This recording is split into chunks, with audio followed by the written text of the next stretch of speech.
The other kids, they think I'm weird. I don't want to be. If I concentrate hard enough, I can move things.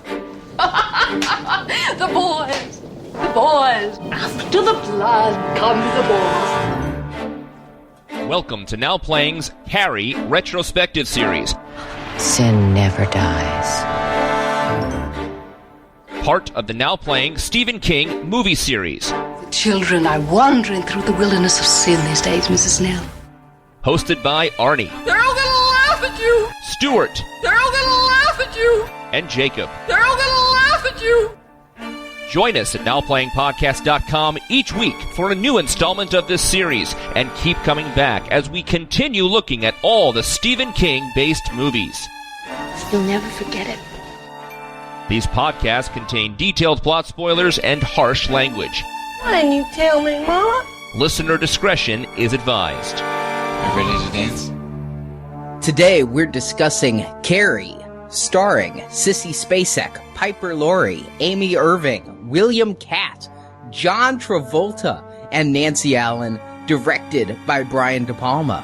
I'm Arnie, co-host of Now Playing, and I can see your dirty pillows. Stuart in L.A. And this is Jacob. And just keep your tits on. Here we are, Stephen King finally. Oh my God, with an anticipation even beyond Marvel, I think. Maybe at least for me, but man, people have asked for King for years. Arnie, you and I had a long dialogue about do we dare or can we just do a little bit of it, but that's not our way. That's not what we do here. We don't just do Carrie the Shining, peace, we're out. We gotta do it all.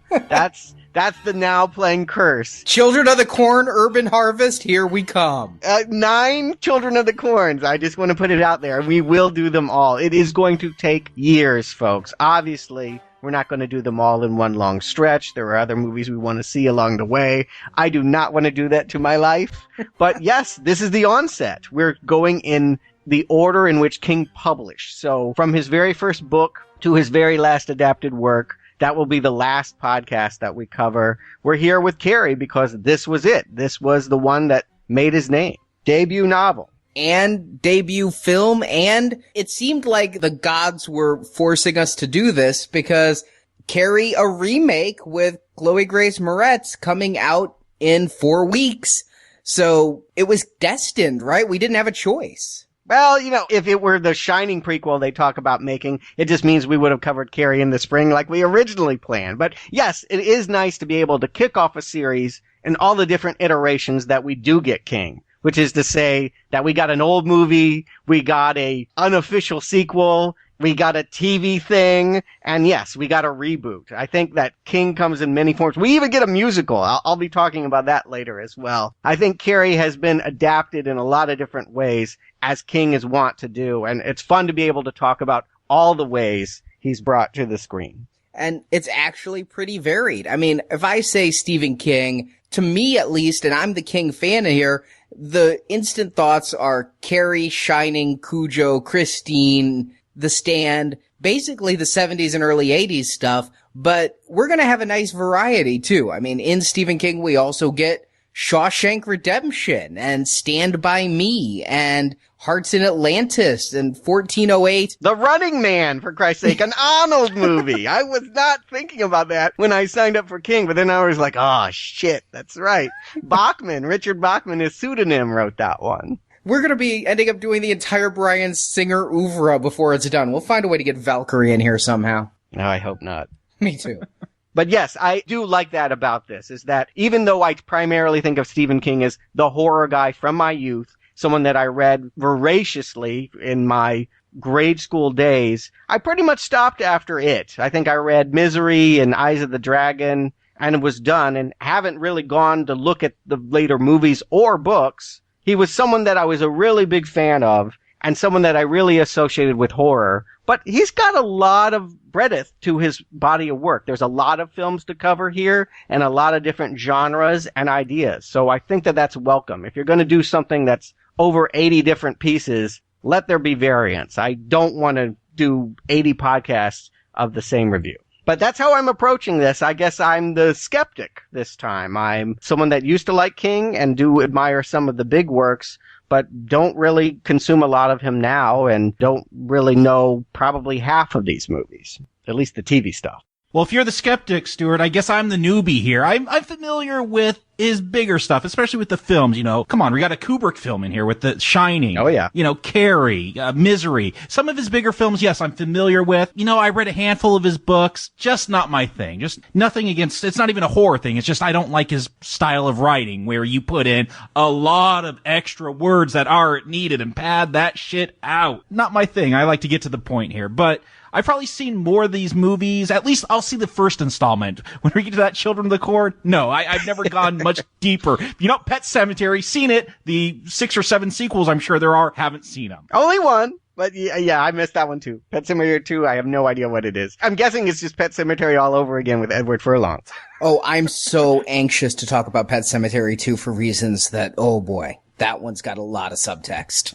Now I'm excited. Yeah, I'll put it in my calendar for 2016? It's going to take a while. That wasn't one of the early books. But... No. And I'm coming in this as the Stephen King fan. If you've listened to Books and Nachos outside of our movie tie-in Books and Nachos episodes, yes, there were a few. Books and Nachos was never intended to be a now playing bonus feature. I reviewed Under the Dome back when it was a new release. I'm still reading King. I have been a member of the Stephen King Book Club, the one you saw advertised on television, since 1990 and never let that membership lapse. So that's 20 years of me getting every book of his in hardcover as they're printed. Wow, you're still a member. I do remember that library. It was impressive 10 years ago. Yeah, they stopped doing the nice, special, embossed signature editions. Now they basically send me the same ones that go to Barnes & Noble.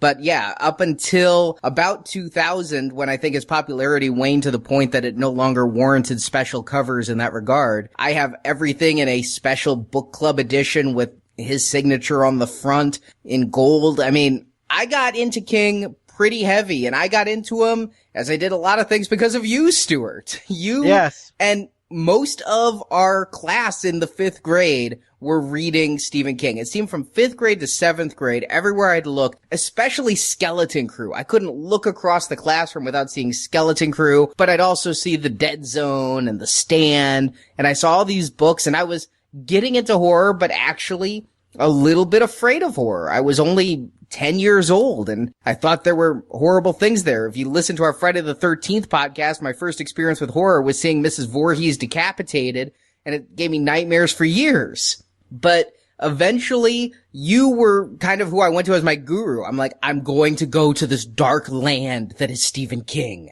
All my friends are there. I'm scared, but I'm going to read it. Where should I start? And like now playing the 4th grade edition, Stuart goes, here's his first book, Carrie. Oh, did I give you Carrie? It is the one that I remember spending the most time on because it was one of his biggest. I don't think I had ever read a book as long as it when it came out. Eventually, I did make my way back to Firestarter and Pet Sematary and all of those. You're right.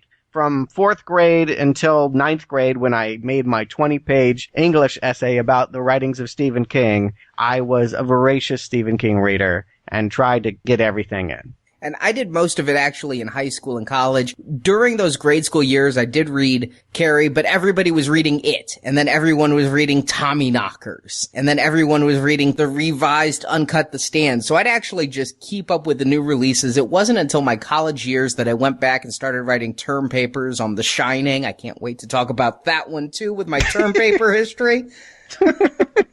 Already discussed in some of the Nightmare on Elm Street podcasts is the fact that everything Arnie wrote about in English composition classes was some kind of serial killer. And I still got a degree with honors.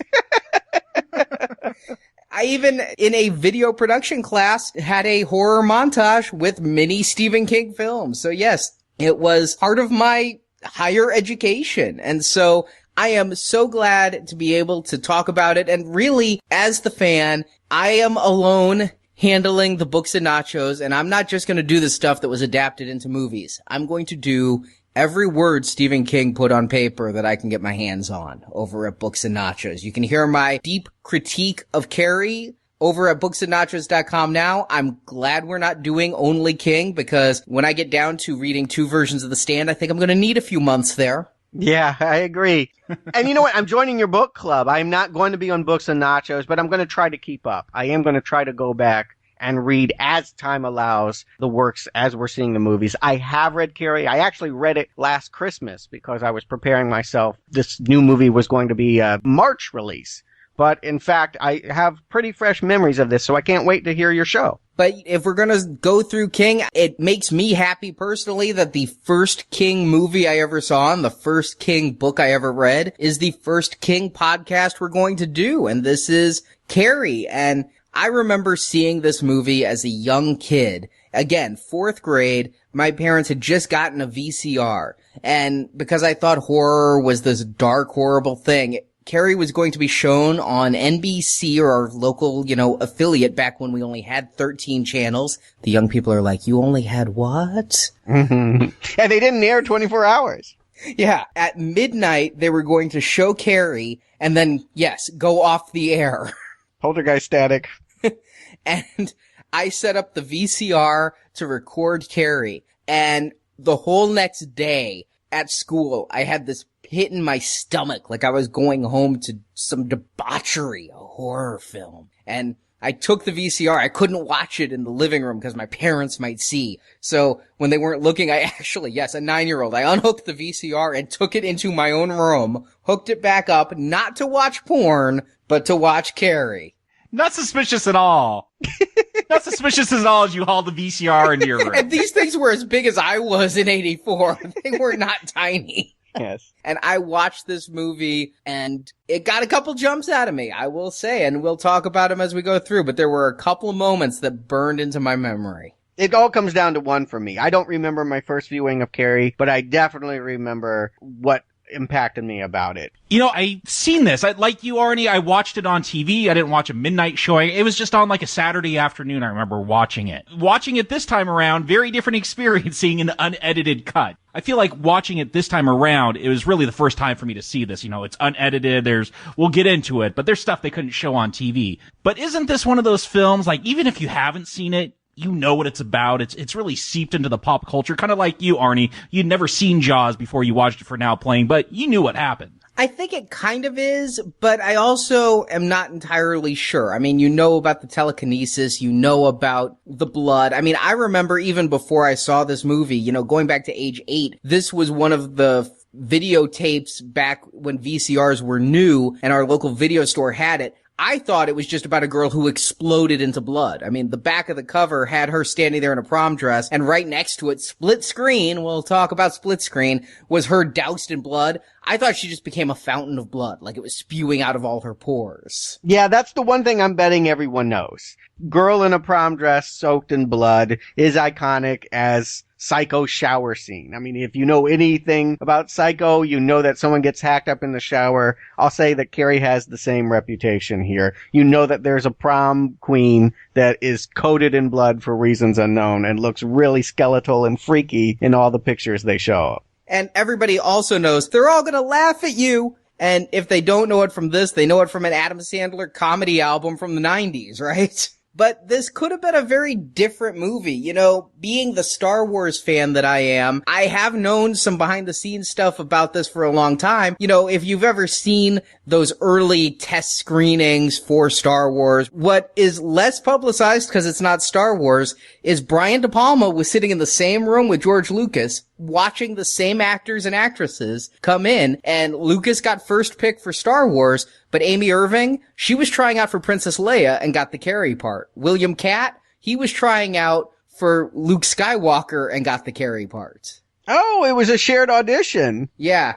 That's not a bad way to go. I mean, obviously, I think from residual standpoint, you might have preferred to get the Star Wars gig. But either way, I mean, I'll take being in a classic any way I can get it. You can't lose there as long as you get cast. Yeah, Carrie Fisher, there was this long time rumor that she actually got Carrie first, which would have been perfect. Carrie. But the big urban legend going around was that she wouldn't do all the nude scenes that Sissy Spacek had to do, and that Sissy Spacek was actually cast as Princess Leia, but willing to do the nude scenes. This is all bullshit, by the way. Yes. Sissy Spacek was not cast as Princess Leia, and Carrie Fisher's quote, and it's wonderful, is, "Not only do I love being nude, I would have been nude then. It's total bullshit that I refuse to be Carrie." Well, that is a fun behind-the-scenes trivia, one I had no idea of. You're right, Brian De Palma. This is the first now playing in which we've covered this director, but at a certain time in his career, he was considered one of the leading lights of 70s cinema. His name was used synonymously with Spielberg, with Lucas, with Francis Ford Coppola, with Martin Scorsese. He was considered one of the big guns, and this movie is a big reason why. I would say the big reason why is Scarface. I mean, nowadays, Scarface is almost Star Wars unto itself, isn't it? I go into stores, there's all these Scarface toys and merchandise. I think it might be for, the hip-hop community. Scarface is to hip-hop what Star Wars is to sci-fi geeks. But De Palma, I gotta say, other than Carrie, I don't really know his 70s stuff. There was a period in the late 80s where, because of his reputation as a suspense master and horror master, I went and I saw Raising Cain and Body Double and Scarface and Blowout, all these things that he did. But from those movies, including Carrie, I never really got where he got this reputation. I mean, I find him to be serviceable. Yeah, you know what? I do really like some of his movies. Blowout, one of my favorite movies. But yeah, I'm like you, Arnie. He's also got Mission Impossible and The Untouchable. Serviceable movies, but not Lucas. Lucas also has some questionable movies, but he doesn't have that Star Wars, I feel like. Carrie, it's big, but he really never did anything I felt that will reach this stature. At least in my opinion, besides Scarface, which really has seemed the last 10 years maybe because of the hip-hop community. I have always had a bias against Brian De Palma, and that is largely because I resented how much of his career, his early career particularly, co-opted the work of Alfred Hitchcock. It's kind of funny that in tandem we're doing in our donation drive Psycho, because he definitely borrows from that movie for Carrie, and definitely for his later thriller, Dressed to Kill, as well as other Hitchcock movies, blatantly. Theft, I would call it. He took these things, but because he made them in an age where VCRs weren't prevalent, and Hitchcock himself was not a popular director anymore, I felt like the general public didn't know it, that he got the credit for the shower scene that should always belong to Alfred Hitchcock. So I think his reputation has changed as people have watched movies and Hitchcock films and realized that he didn't invent some of the things he's doing. But I'm coming back to this with reopened eyes. I do want to reevaluate Brian De Palma and see if he is indeed more than a mishmash of Hitchcock moments and cliches. I'm willing to give him the benefit of the doubt, and I'm glad we're starting here with Carrie. I don't know if we'll ever cover another Brian De Palma, but I do feel like it's going to be a referendum for me on his career and work. They are making Mission Impossible 5. No, true. Okay. So with that said, Arnie, I think we should get into it. You read it. Why don't you give us the plot? Carrie White is a high school introvert. Socially awkward to the extreme with stringy hair, she's often been the target of practical jokes and ridicule. And things are no better in her home life, where she's berated and abused by Margaret, her religious fanatic of a mother who believes almost everything, even sex within marriage, is sinful, and has never taught her daughter about human biology and sexuality. This leaves Carrie in a, shall we say, unenviable situation when she has her first period while showering in gym class, and Carrie believes something's seriously wrong with her, and her antagonistic classmates aren't very sympathetic. They pelt Carrie with tampons while chanting, "Plug it up." But this trauma awakens within Carrie her power. She's telekinetic. When enraged, she can move objects with her mind, a power that convinces Margaret that her daughter's possessed by a demon. But from the shower incident, Carrie's classmate Sue Snell feels guilty and, wanting Carrie to have one happy event, asks her boyfriend Tommy to take Carrie to prom. Tommy agrees, and after some coercion, Carrie succumbs to Tommy's pestering for the date. As she prepares for the night, Carrie starts to come out of her shell, dressing a little bit more fashionably and standing up to her mother. But other student and head bitch Chris Hargensen has the opposite reaction. She refuses to attend detention for her torment of Carrie, and so she's banned from attending prom. Furious, Chris and her boyfriend Billy and a few other students conspire to make prom night a night Carrie will never forget, by first stuffing the ballot box so Carrie's voted prom queen, and then when she's crowned, Chris dumps a bucket of pig's blood on Carrie. Embarrassed for the last time, Carrie goes on a rampage using her mental powers to kill almost all of her fellow students, with very few students, although one of them being Sue, escaping. Carrie returns home for comfort from her mother, only to be stabbed in the back, literally, by the zealot. Carrie responds by using her mental powers to impale Margaret with every sharp object in the kitchen, but then regrets the decision and hugs her mama close as she causes their house to collapse, crushing them both. So that is the plot of Carrie the movie, and I'll tell you right now, there are some differences from Carrie the book, but by and large, this is pretty close. So you telling me the book opens up with a good 3, 4, 5 minutes of naked girls in the locker room over the opening credits? Yes, it does. And hey, Ferris Bueller alert for anyone who's ever wanted to see Edie McClurg in nothing but a barely wrapped around her towel. Here you go. I was thinking about Ferris Bueller when I saw. I'm like, how do I know her? And then, like, at some point, a light bulb went off, and I went, "Oh, wow, yeah." There's a lot of famous faces here. A lot of people that I would see later that I think were getting their start here, and she's one of them. Yeah, I was a little bit shocked. Now, this is actually the second scene. We start on the volleyball court. We were supposed to have a different start, a scene from the novel from when Carrie was a very young girl. But the effects didn't work out. It was supposed to be Margaret was yelling at her daughter because the neighbor was sunbathing and Carrie was watching. And frightened of her mother, Carrie actually pelts the house with stones.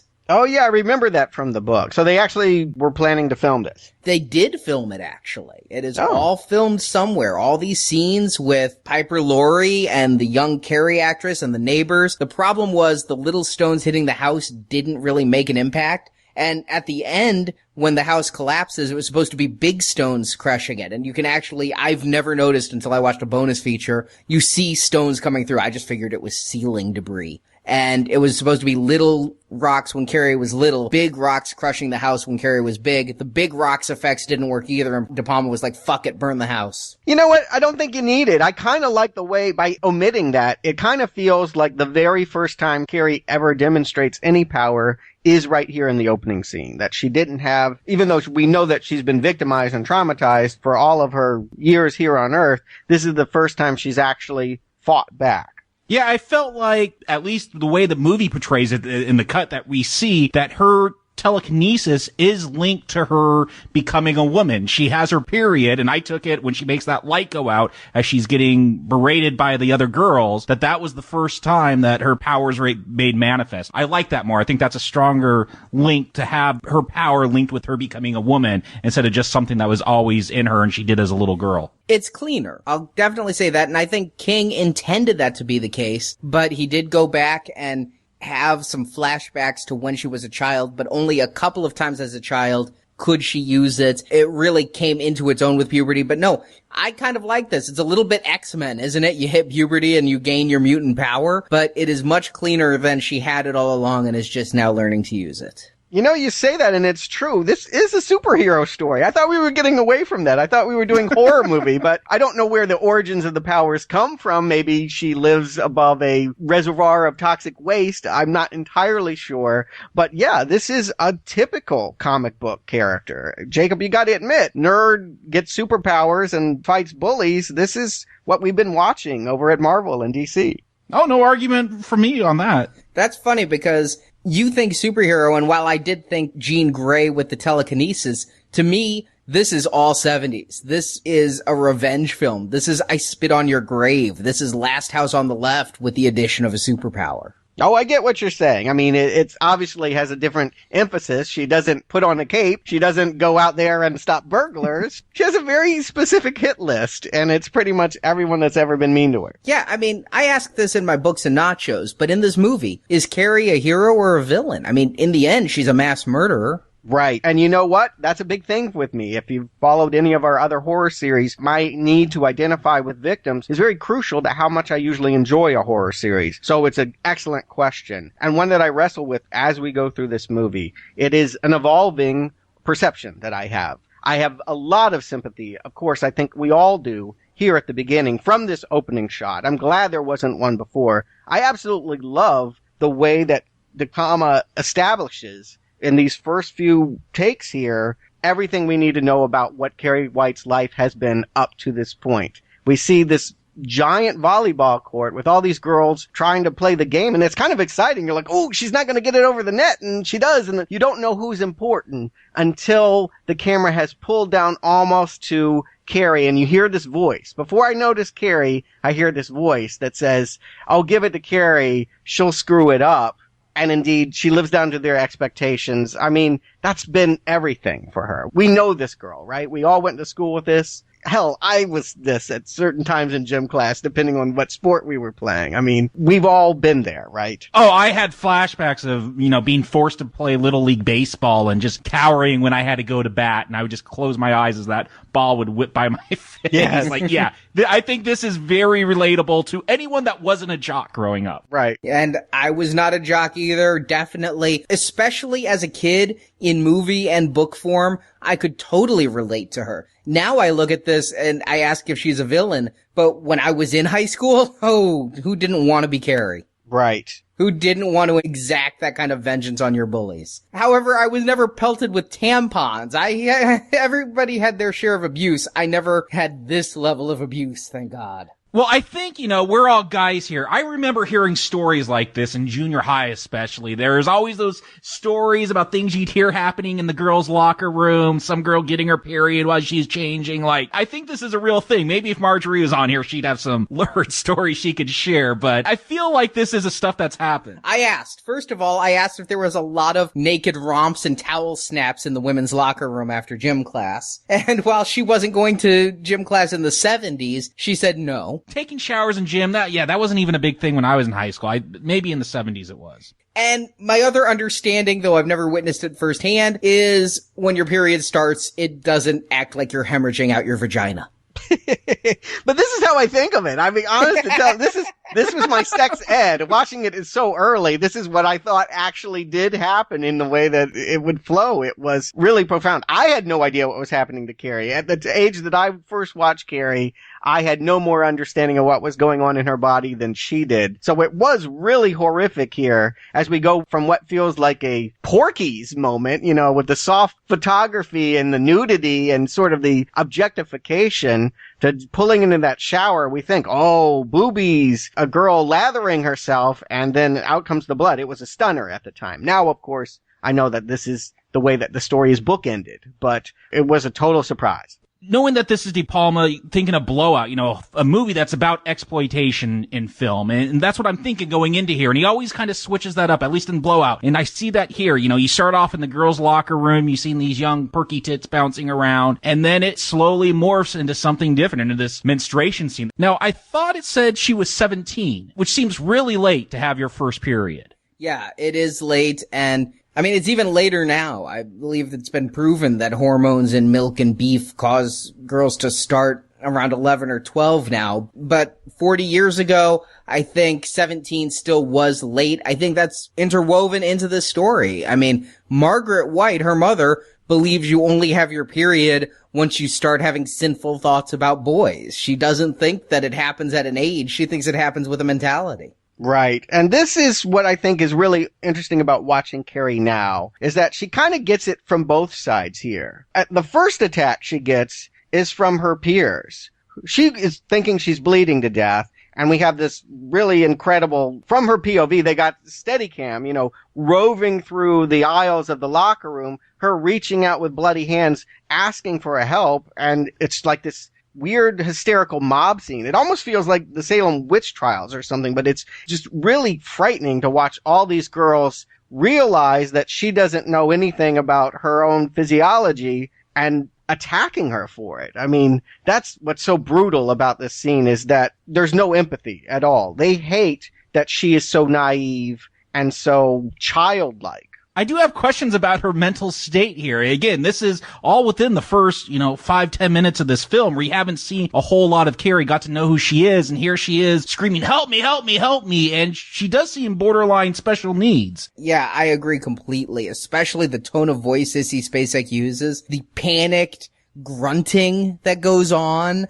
You do start to wonder if she can put together sentences. King wrote it the same way on the page, too. It's very weird how she actually does have a mind going on in there, but you don't see it here at the beginning. She just seems very instinctual, and it's not until she's in the principal's office that I think we really get a coherent sentence out of her. Right. We don't really understand her. We understand her through the ways that other people look at her. I think it's also telling that when the gym teacher comes in to establish order, she loses it too. She gets caught up in the frenzy as well and slaps her. There's just something about Carrie that makes quote unquote normal women angry at her. And it's because that she hasn't grown up. It makes them angry. I think that's fascinating. Carrie gets it from both sides here. And I think that that's key to understanding her ultimate rage. I actually think, and this is my own interpretation, she is the way she is in school because of her home life. It's not a genetic predisposition or anything. She has this nutter of a mother who believes everything's a sin and keeps locking her in a closet. She had absolutely no chance at social normality when, from birth, she's put down by this tyrant. I totally agree with you, Arnie. She is a victim of this abusive parent that, locks her up. At one point, the principal says, you can't interfere in other people's beliefs. Like, we know her mom's crazy and she's raised her crazy, but, what can you do about it? Very different environment today. Child services would be called up right away, but I guess in the 70s... On the gym teacher, for Christ's sake. Slapping all the students. This is the interesting thing, because I do feel like the gym teacher becomes almost like a alternative mother figure for Carrie in this, and that she's offered two different ways on how to be. She can either keep listening to her crazy mother, who is, yes, obviously a villain and obviously a bad influence, is obviously holding her back. But then there's also this gym teacher who, upon this more recent viewing, I don't see her as so benevolent, really. There's something kind of mean and scary about Miss Collin. I'm not sure how to take her, because there's this one really awkward scene, and it's because they tried to do, I think, too direct an adaptation of King's novel, but yet they had to abridge it, even though it's King's, I believe, shortest novel at under 200 pages. But when she's talking to the principal's preoccupied with the menstrual blood on the gym's teacher's shorts, and Miss Collins saying, I was right there with those girls. I felt the same way. And then after that, she starts punishing the other girls, and we're going to talk more about it, but it seems really hypocritical. Like, she's taking even more out on these other girls because she's upset with how she felt herself. Yes, that's exactly right. Those girls did throw a bunch of tampons at her. I don't feel it's unwarranted. And Collins slapped her. I mean... Yeah, Collins went further than anybody, really. Admittedly, it was an era where slapping a hysteric was supposed to calm them, but no, it feels like a violation. And she's not the only student this woman hits. I mean, it's different back in the 70s. You could do that. Corporal punishment. I remember I had to bring in a note saying whether I could be spanked or not. But if your parents checked the box, then they could get a paddle on you. But it brought back memories. Seeing this gym teacher pacing around in the principal's office, smoking on the job even, and talking about how she wanted to beat on this kid for being so meek. I get it. And like I said, it would be easy to see her as the good person that's going to take Carrie away from the bad influence of her mother. I'm going to actually argue in this podcast they're both negative influences. They both offer Carrie a very limited way of being a woman. Well, yeah, I think with the characters overall throughout this film that it's hard to find anyone that's clear-cut good or bad as we get into all these different characters. Even the mom. I think more or less people act like people actually do in this film where, hey, yeah, she's the nerdy, meek, loser girl, but she also really pisses me off. Why doesn't she just stand up for herself? Like, I feel like these are relatable things. You want to stand up for them, but come on, at some point, take on your own burdens and make your own name. And the principal can't even be bothered to know who she is. Cassie Wright, go home. Get out of here. Take your bleeding self away. And this is another psychic moment. There's not a lot of these. I thought in my head Carrie was about a girl who demonstrated psychic powers. Few and far between these moments where she makes lights blow and things fall over. Yeah, it's here in the beginning to reassure us it's coming. If it wasn't for this, I'd be thinking we were watching some kind of weird retelling of Mommy Dearest. It does feel that way, and I have no doubt that Mommy Dearest took from this, just as I think De Palma took from the mother stuff of Psycho and really built upon that. It's in the King novel, I know, but I really think that he thought about Psycho a lot as he was adapting the work. He did rename the high school to the Bates High School. Oh, yes. It's clearly evident in there. And there's also stings. You'll notice when Carrie kind of does her power things, there's a shrieking sound very similar to the Psycho theme. Yeah, it's our little blooper separation noise. If we hadn't just watched Psycho, I might not have caught it. But I knew coming in that there was a shriek when she used her power, but it is the Psycho shriek. If she used her powers 4 times in a row, someone would be stabbed in a shower. In fact, Bernard Herrmann was hired to score this film. He passed away before he could. That's how close they were going for that sound. Right. And I do think Carrie is being a kind of female version of Norman Bates, just oppressed by this maternal figure. I do want to get, just before we start talking about Margaret White in full, there's one scene that just bugs the shit out of me. And that's this scene where Carrie's walking home and this kid on a bike goes, "Creepy Carrie, creepy Carrie." And she knocks him off the bike with her powers. So that's 3 uses in the powers in like 10 minutes. But then there is just this constant, almost cartoonish, of the kid who's fallen off his bike. It's really out of place. Right. It scared me as a kid because, that would have been me. I would have been the one making fun of her and then, oh my God, she just whooped my ass. But you're right. It's not one of her better demonstrations of power here. I think you could have cut this and lost nothing. The kid's related to De Palma, I believe. So. Yeah, it's his nephew, and the voiceover is actually done by the gym teacher. Betty Buckley did that? Oh, well, okay. Yeah. But yes, then we get home and we get introduced to Margaret White, who, yeah, I do think that more than Carrie herself, Margaret White is the icon of the movie. She's the shark. She's the one who screams about sin and gets the great speeches. She gets all the best lines. That's right. If you're quoting Carrie, chances are you're quoting something she said. And Piper Laurie, who, I'd seen this long before there was a Twin Peaks, but now I look at her and know her only from Twin Peaks. And, of course, Dream a Little Dream, but... Yeah, of course. Yes. That's only you. The culmination of her life's work. A Corey and Corey film. Why aren't we doing that series? You tell me. Because I'd kill myself. But Laurie's very good here. I believe she got an Oscar nomination out of it. She's really going full on. She's not afraid to do it big, and I think that it was the right choice. It fits within the context of this movie. De Palma is making something that feels very operatic. I'm very aware that the camera is moving with grandiose dolly shots and crane shots and split screens and split focus and having a big performance to match all of his big camera moves. I'm tapped in this world. I gotta say, I'm forgetting that this is an adaptation of a book. Watching Carrie now, it doesn't feel like something that I read. It feels like a movie. Yeah, she definitely fits. I found out the reason she was going so big is because she thought De Palma was making a spoof. She thought this was like a Mel Brooks version of a horror film. Nancy Allen and John Travolta kind of thought the same thing too. They were all stunned when they actually saw the final cut. Well, the mom is so over the top. Again, I think the acting's great. Whether she thought it was a spoof or not, this whole interaction between her and her daughter, going on about this religious stuff. I gotta ask you, Arnie, she's talking about the raven brought sin. I've studied the Bible. This isn't in the Bible, but yet there's Christian iconography around this home. There's a mural of the Last Supper. Does the book go into what this woman believes? Because it seems like a very strange version of Christianity to me. It does actually go into it quite a bit, but it never gives it a name. It is not based off anything real. She's just a nutty Bible thumper who, after her own father died, is when she found the religion. She was not raised this way, obviously, because this is a religion that leads to the extinction of the human race, right? Where sex, even within marriage, is a sin.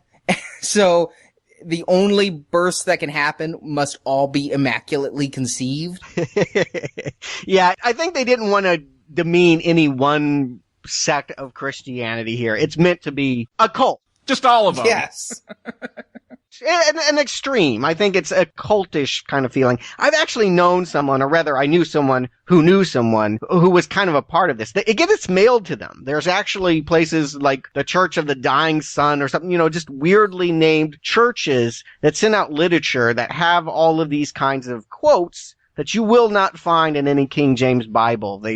I don't know where they manufacture them or where they identify this kind of fervent beliefs, but yeah, the Raven and all of that kind of stuff, I have seen these publications try to use to justify all the sin that is surrounding the modern world. They're out there. I totally buy into the fact that she's kind of tapped in kind of on her own. My sense is that she probably used to actually go to a church and be a part of community, but she herself got so crazy that she probably parted ways with them and is now just kind of making it up in her own head, just going around door to door to anyone that will listen to her and spewing her version of the truth.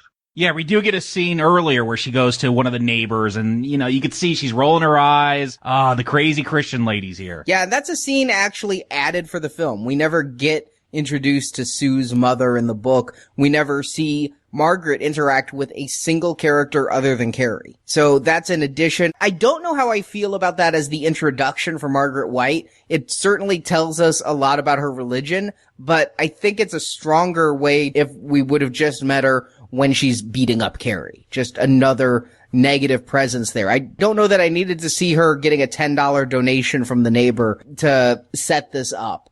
I think it's better for introducing Sue's mother, who is going to come in right at the end, than it is for setting up Margaret. I think you're right here. It would be scarier to think, I think of Margaret as being a shut-in. Like, she never leaves the house. She spends all of her time sewing and praying and castigating the outside world. There is no outside world. It's all sin around her. I think that would be more effective. But because we need to be introduced to Sue's mother, because she's going to play a role towards the end, you know, the scene works for me. I like watching the mom's response. She tries not to be rude. She eventually is like, okay, come in. You know, like, she's not at first. She's like, oh, you're at my doorstep. What do you want? All right, come in. And then she's like, can I just pay you $10 to get you out of here? I will donate to your cause. I will send you on your way. This should make you happy. And it has the opposite effect. It's a weirdly placed scene, though, because it comes right after the tampon attack, and now you have the mother of the girl who was attacked visiting the mother of one of her attackers. That just says to me that the reason she's there is because, hey, your daughter assaulted my daughter in school today. You're right. It takes a beat to realize that they don't know yet, that this is all transpiring simultaneously, maybe. But I think that Margaret would have sided with the girls throwing the tampons. It's Carrie's fault. She had impure thoughts. Right. It's the curse of blood. Menstruation only happens to you when you've done some kind of sin. She must have done something to bring this upon her. She wasn't pure enough. And again, it's almost a parody, but this is what Margaret will represent. The whole idea of rejecting womanhood, development, sexuality, all of that. This is what she's offering her daughter. A life of praying in a closet. And Jacob, you said, why don't you stand up to her? She tries. I mean, she says, say these lines from the Bible, and Carrie tries to say no. She is physically beaten into saying the lines, and then she's locked in a closet. And despite knowing this story as well as I do and living with this movie, this scene's really effective. No score, just sissy space sex, hysteric screaming. It really hits something primal in me to feel bad for her. Sissy Spacek's look overall as Carrie, I don't know if she went on some extreme diet to look even thinner. I mean, she looks skeletal throughout so much of this. And if I'm thinking of some weird social outcast girl that's just been abused and doesn't know anything about the world, yeah, this is what I'm picturing, what Spacek looks like in this film. You'd think that this was her first movie, that they dug her out of some, like freak show or something, like, you're crazy looking, let's get you. It was the 70s, though. There was a lot of women that looked like this. Shelley Duvall, we're going to see another one in The Shining here. And Sissy Spacek had already worked. She was in Badlands. She was already an established act. How old was she at this point in her career? She's not a teenager. She was 26, and De Palma did not want her for the role at all. Huh, wow. Can you imagine? Yeah, he had his eye set on somebody else, and there's different rumors as to who that was, either one actress who I'd never heard of, or possibly Amy Irving, who got demoted when Spacek finally auditioned. But no, she came in as an audition. She was pissed off because she knew she wasn't the first choice. She came in dirty, haggard, greasy hair, and got the part.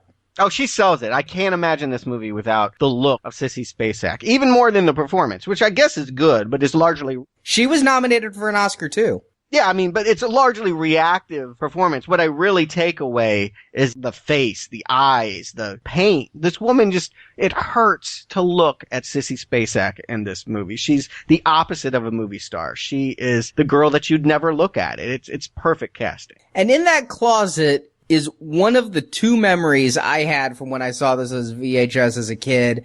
And that's this religious statue that until today, the day of recording, I thought was Jesus. I didn't know why Jesus was shot with arrows, but I thought it was Jesus. And it is Jesus in the book. It's like an oil painting of an evil-looking Jesus in the book. This is the creepiest, what I thought was crucifix at the beginning here. It's not until the end of the film that we pull away and we see the arrows in this figurine here, but the eyes are glowing. I don't know if there's a candle behind it, but this thing is creepy. I think if I saw this as a kid, that image alone would give me nightmares. But it's not Jesus. Yeah. When I first saw this, it was on a 17-inch screen. I didn't notice the glowing eyes until the very end of the movie, when those eyes are staring at you after all of the carnage, and that scared the shit out of me, like Jesus is coming to get me. Seeing this on the big screen in my home theater, I now see they have like a light bulb behind the eyes, and I go, oh, that's just kind of cheesy and gimmicky. But when I was a kid, nightmares. Oh, I think it's still scary. It is horrific. One could hardly imagine praying to something that looked like that. Praying to get away, maybe. But yeah, this isn't Jesus though. That we get to the end of the film when you see the arrows and I'm like, why? No one did a William Tell on Jesus. There's no arrows in Jesus. And it's not. This really piqued my curiosity to figure out what this figurine was. Actually, it came to me upon watching this latest version only because we had covered Exorcist Dominion. Believe it or not, but there was someone that was slaughtered in a very similar way in that movie, and I looked up the saint. It's Saint Sebastian. Yeah, a Catholic saint. Again, this is why I have questions about this religion here, but I guess it really is a mishmash. But yeah, the patron saint of athletes and soldiers and the plague, people being protected from the plague. I actually looked into this because I was really trying to figure out what these religious beliefs were. It seems like a weird saint for Carrie, this saint of athletes and soldiers, the opposite of what Carrie is. Well, I'll tell you, there was no big thought put into this. What it was the set decorator knew that at the end, Carrie's mom was going to get impaled, and so he found a saint that was impaled. That was as much as thought as went into it. Yeah, like Stuart says, in the book it is Jesus. It was just a matter of trying to set up some imagery that would come back later. There was no big motivation. There's no deep symbolism behind this being the saint that is seen there. And yet I think it works. Like you said, her religion seems to be a mishmash of all the worst possible punishments and the most authoritarian, cruelest aspects of the Bible all mashed into one with other cult logic thrown in here, that it kind of works as Jesus and Saint Sebastian and just some kind of scary monster doll. I think that's suitable for Margaret White. She, and only she, could worship something like this. But here's the real interesting thing. Carrie gets locked in the closet. We don't see much of Carrie again for a good 30, 40 minutes. We now are going to spend a whole lot of time with her classmates. Yeah, we're going to get a poetry reading. Yeah, the poetry with the teacher there, who, of course, is a character actor. I know him from Cuckoo's Nest and Cool as Ice. That you know them from both is awesome. I didn't remember him from any of them, but the way that he comes across, as most of the characters do here, is largely unsympathetic towards Carrie here. That I do feel like Carrie is trapped, floating around, very reactive. She's in this movie, but she's responding to all the people that have identified her as a problem. And everyone has a different way of fixing Carrie here. Yeah, but he's kind of a dick. You'd think that an English teacher reading a poem would be more sympathetic to the artistic heart and the quiet soul. So the fact that nobody will comment on this poem that was supposedly written by Tommy. I really thought the punchline was going to be that he stole it from like Kerouac or something. It's actually, I kind of dug the poem. It was really good. He stole it from somebody, but we never find out who, which is disappointing. He takes the secret to his grave. Yeah, the English teacher was supposed to point that out. That's where I thought it was going to go. Yeah, and nobody else will comment on the poem. Only Carrie will say it's beautiful, and it probably is beautiful since it wasn't written by Tommy. But instead of agreeing with it, this teacher, who seemed to almost be creaming Tommy's face over how much he liked the poem, decides to mock Carrie. I think that's subtext, but I think is there. I think the teacher does have a crush on Tommy. I think it's established here. Everyone loves Tommy. Tommy is completely lovable. He's handsome. He's good at sports. He can write English. He's the greatest American hero. Exactly. He is the ideal. He is all American boy. Carrie is the spit that is on the bottom of your shoe. I mean, everyone, it's important to understand, everyone thinks Carrie is repulsive. The gym teacher, all of them, nobody. She is a pariah to everyone. Even her own mother hates her. She is disliked by the entire world. And yes, even a teacher who's paid to educate her can't resist the temptation to mock her, attempt to praise Tommy's poem. Now, I mentioned before, Miss Collins kind of becomes a mother hen to Carrie here, that she sees her crying and wants to take her under her wing. And her whole way of fixing Carrie is that she's going to turn her more into what men desire. That, oh, you just need to put on some makeup and make yourself pretty and object yourself like all the other girls, and then you'll be popular. That's what Miss Collins is going to do to solve the Carrie problem here.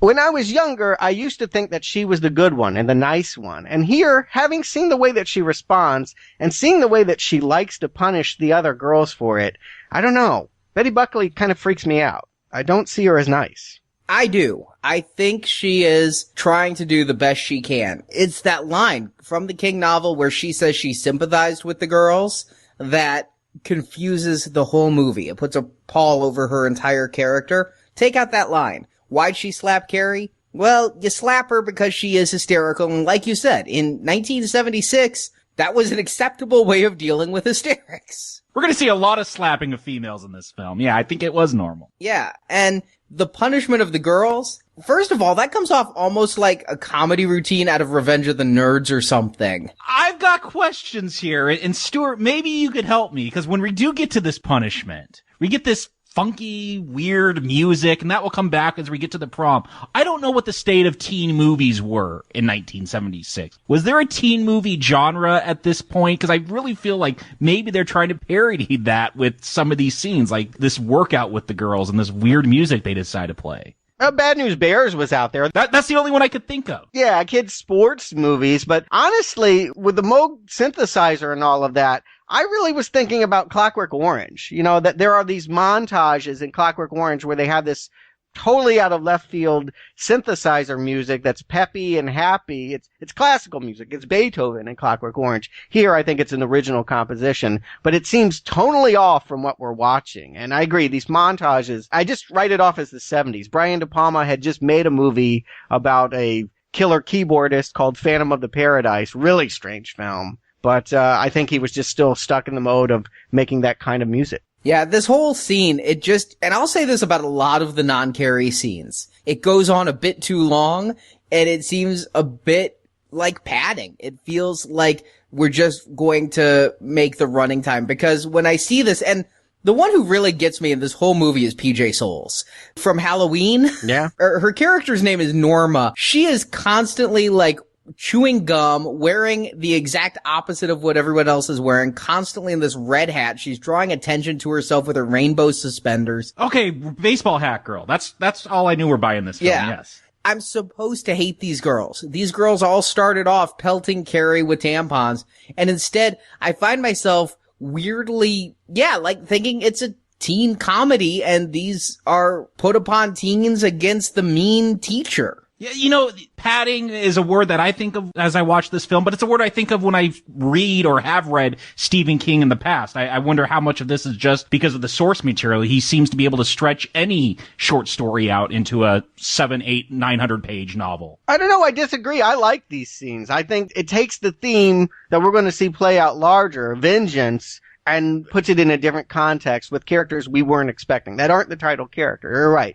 We're watching someone being really malicious to these girls for something that was within herself. And, the way that she's going to punish them, all that Miss Collins can do is think about is what the boys think of them. That's kind of what she represents as the gym teacher. And her whole punishment is you're not going to be able to take your dates to the prom. That's what she really wants to do to them. She's just trying to push them to break during these detentions so that she can really do that to them. And that's what Chris does. One of the things that's working for me, even if I feel this might be padded out a bit, but I enjoy the artistry of how a lot of this stuff is shot. This workout scene with the girls, you have this tracking shot where you just keep seeing Miss Collins' legs and then the girls doing push-ups or sit-ups. It almost feels like Peanuts where you only see the legs of the adults and the kids down there. I don't know. There's something, might not be the most engaging stuff, but I am enjoying how this film is shot. I noticed that from like one of the first shots. One of the things he does here a lot, and because I took a couple film classes and know the gimmick, it draws itself out to me, but the split depth of field where he's got two different lenses, one focused far away, one focused close up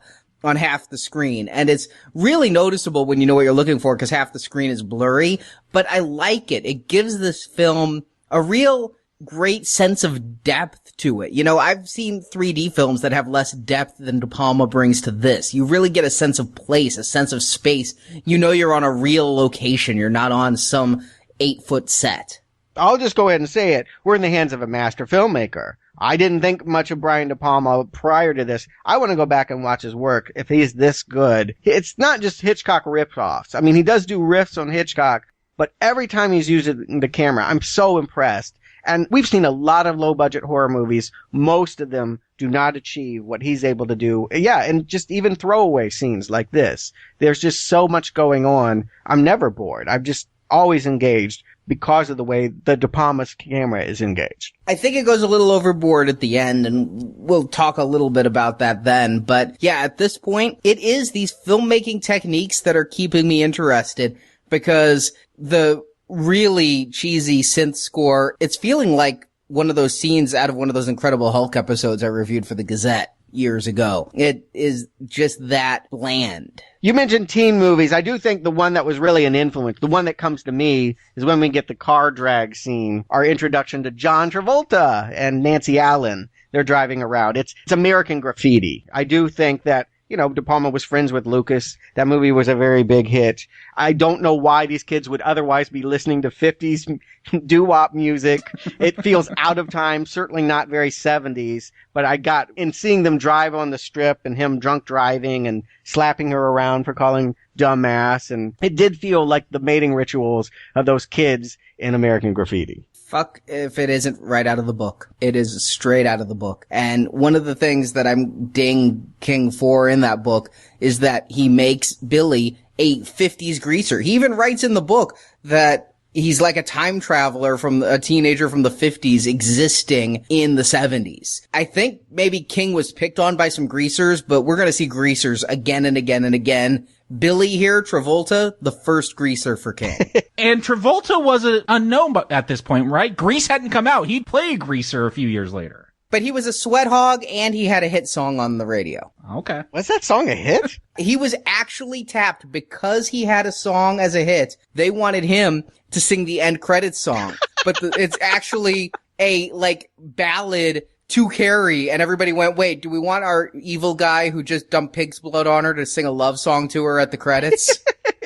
If people picked up on that, but that would be hilarious. Of course we would, because Travolta would go on to be the biggest star in this film, but that wouldn't have been necessarily known at the time. Hilarious. I do not think of Travolta as being an accomplished singer, or even an actor, for that matter. I mean, I think he's trying to do a southern accent here. It's not totally clear what Billy's voice is supposed to be, but he is a big movie star, and I do think that there's a charisma to John Travolta when he's on screen. You can't help but look at him here. He's excellently cast as this notorious bad boy. You get everything that he's about here from his debut. I mean, you just see it. And I've seen a ton of John Travolta movies and love Pulp Fiction. I mean, so many modern ones, Face Off. I could rattle them off. But if I have a go-to John Travolta movie, it's Grease. And that came out just a few years after this. Again, set in the 50s, he was a greaser. He was driving around on the strip with his grease lightning car and listening to doo-wop. So this has always fit very much my mental image of Travolta. Yeah, and he's really an unlikable character. I mean, it's so funny because I don't think I ever hate him as much as I'm supposed to. He spends most of the movie slapping around Chris. And don't you want to slap around Chris? She's a bitch.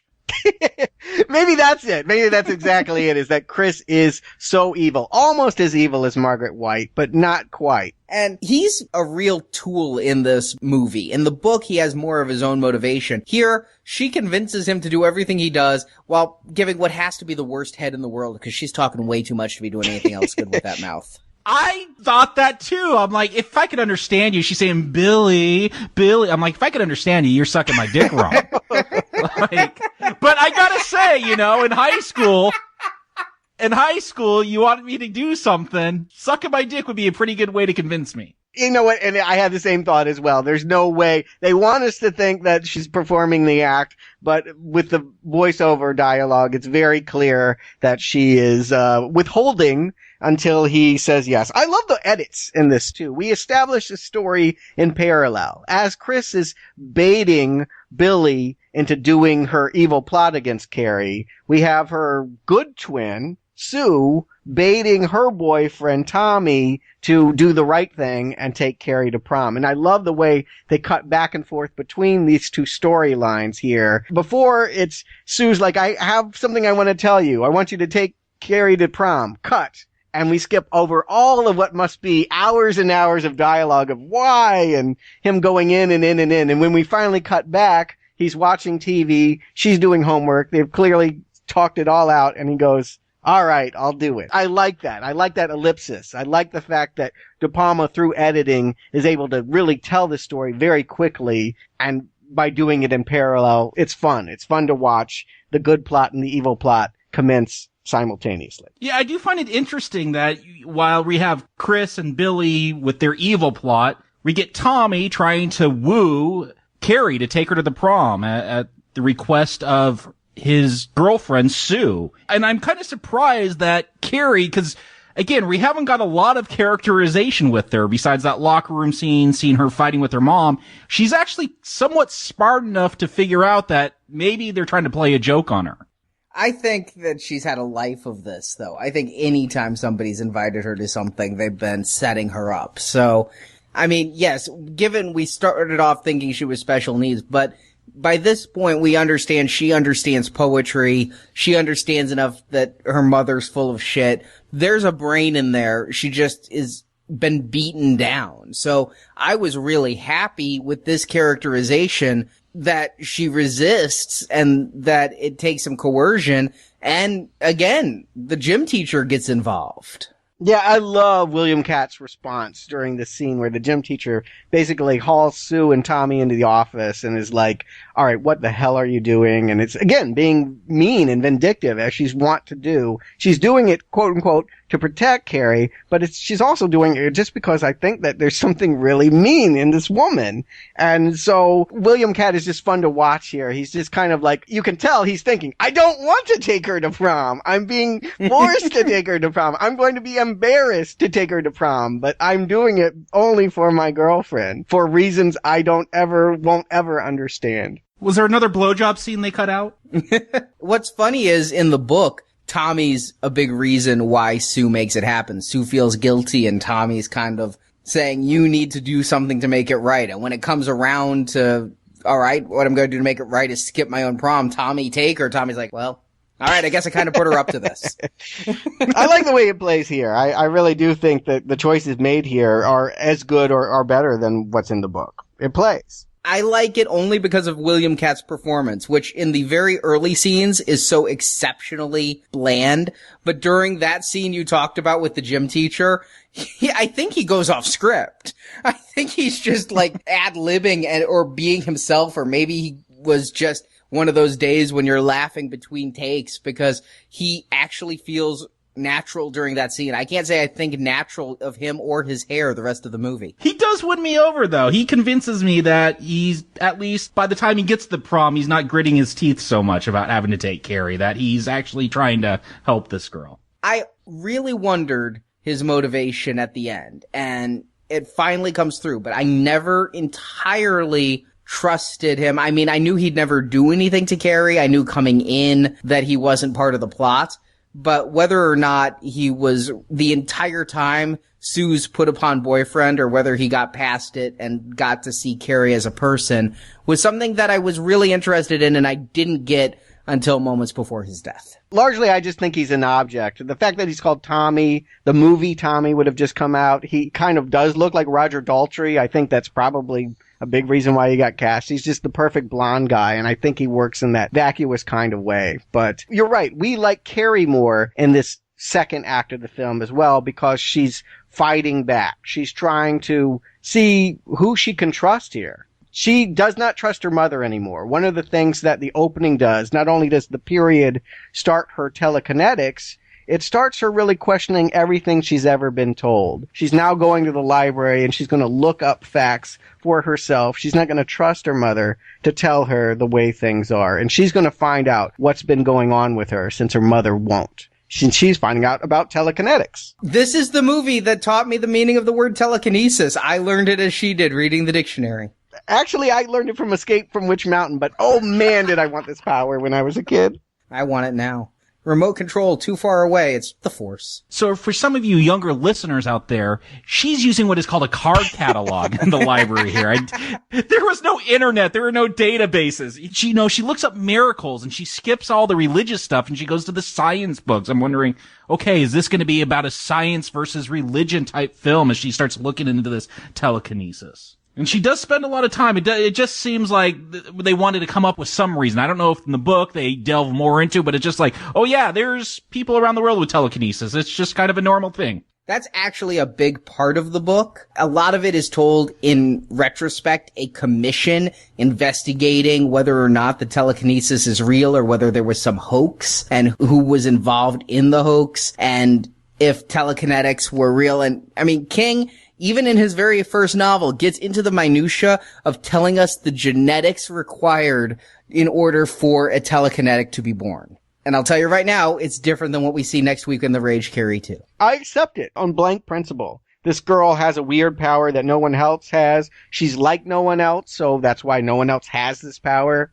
She may be a miracle of God, certainly, or some weird God that Margaret prays to. All I know is that while I pitied her at first, I didn't have a lot of sympathy until she became an active character, and it's happening now. She's finally going to say no more. She's going to sit down with her mother and say, I'm not going to eat that dessert. It gives me pimples. I'm going to the prom. And by the way, I'm more powerful than you. And these are great scenes. I love Piper Laurie's reaction shots in all of them. You say Carrie's the reactive character, and in the first act, that's certainly true. But here, Piper Laurie keeps that performance first notch as she argues against her daughter's every decision. And you start to realize Margaret's kind of impotent. She's not able to stop it. Carrie becomes more proactive here. She starts standing up to her mom. I mean, that's what we want to see. This abusive mother, we want to see Carrie finally stand up to her. And again, I think it's convincing. We started off wondering if she was special needs, but yeah, I do see this development throughout the film with Carrie where she becomes more and more her own. I think, it makes sense. It's the Electra complex here, I guess. There is no father figure, but, it's that archetypal storytelling where the girl, she becomes a woman and she's replacing her mother now. She's had her period, that's given her powers, and now she's standing up to her mom. So yes, as she's putting on shades of lipstick, we see Chris putting her plan in motion. I ask you, we all know because this is a blown storyline. You know what it's about before you see the movie. But at what point would we know exactly what she had planned for Carrie White in this story? I don't think I would have gotten it just by them visiting the Bates meatpacking company. I don't think I'd have realized it until we see the bucket above the stage. Yeah. Yep, I do think it's a clever reveal, a surprise that's blown now because this movie is so beloved and iconic, but you'd be really wondering and engaged, what is this woman cooking up that she keeps whispering to her friends that she's not telling us? We know that pigs are dying, we know that they've done something in the gym that's on a rope, but we would not know that it was a bucket of pig's blood. I don't think, you're right, until we're on prom night. Until they have this incredible crane shot that kind of shows us the whole room, moves up to show it, and then in the distance, you can see Tommy and Carrie being crowned king and queen. We see right at the moment that they're going to get it what their fate is. But I do think up to that point, you would just know that it was a mysterious evil plot by Chris that would end in no good. And it's a plot we have to wait a long time to get to because we get more scenes of teenagers. The scene that really makes me scratch my head and really makes me wonder if I had to check because I thought they were going Jonah Hex. 30 years before, but I really thought some of these scenes might have been included to make a theatrical running time. But no, this movie's almost 100 minutes. They could have cut the scene of Tommy trying on the tuxedo. What? You don't like when they fast forward? They're like with their mouths? You didn't enjoy that? I thought my DVD was broken. I really thought I had a DVD error, and it wasn't until the bonus features that they said, well, we thought the scene was running on a little long, so we decided to fast forward it. Cut the scene. It plays no part in this film. I don't need to know how Tommy decided to get ruffles or not with his tux. It's kind of cute. I think you guys are a little bit tough. It's not like it's that long. Is it superfluous? Absolutely. I don't think we see these two guys again. They're forgotten characters here for comic relief. The sped up thing, I agree. It's a little weird, but it's De Palma. He likes to use all the tricks, and it was something that was already used in Clockwork Orange. There was a lot of sped up motion in that movie to montage as well. It just here felt really out of place.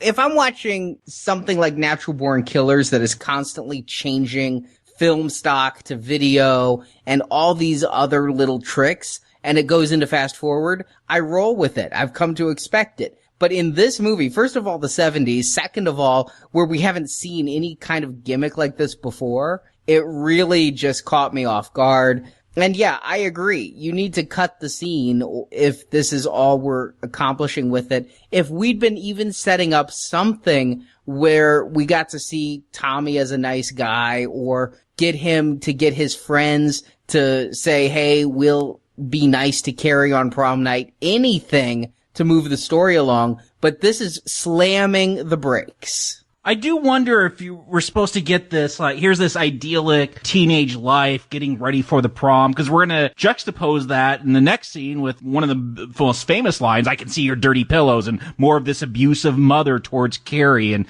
I just wonder if it's supposed to put us off guard, that make us forget that Carrie lives in this horrible world and kind of get lost in this teenage prom fantasy. I don't think it works, but I'm wondering if that was the point was. I think we're supposed to hope. We're supposed to hope it works out for Tommy and Carrie in some weird way. We're supposed to like him enough to want to see this come to fruition. This is not a movie in which every scene is going to make us feel awful. There's enough of that. At this point, Brian De Palma's trying to set us up. He wants us to think that Carrie can have a happy ending. He wants us to think we're watching Cinderella and not Stephen King. True, it definitely has the Cinderella vibe, especially, I guess, during this scene, and Carrie's trying on makeup, and the clerk doesn't seem too happy to have Carrie there, though. She's, like, glaring at her. I'm telling you, she is unlovable. Not one single person has any sympathy whatsoever except for Sue. And that came at a really hard price, actually. She's the only one, and I think it's why she lives. Everyone else is just trying to fix Carrie. Everyone else is just trying to make her their version of normal. But I don't think it takes very long. I mean, we're already at prom night. Lickety split. Couldn't be more than a minute of footage, and she's putting on the lipstick in front of the cracked mirror, and she's going out there and leaving mom behind to have fun. I will admit, I checked this after I watched it.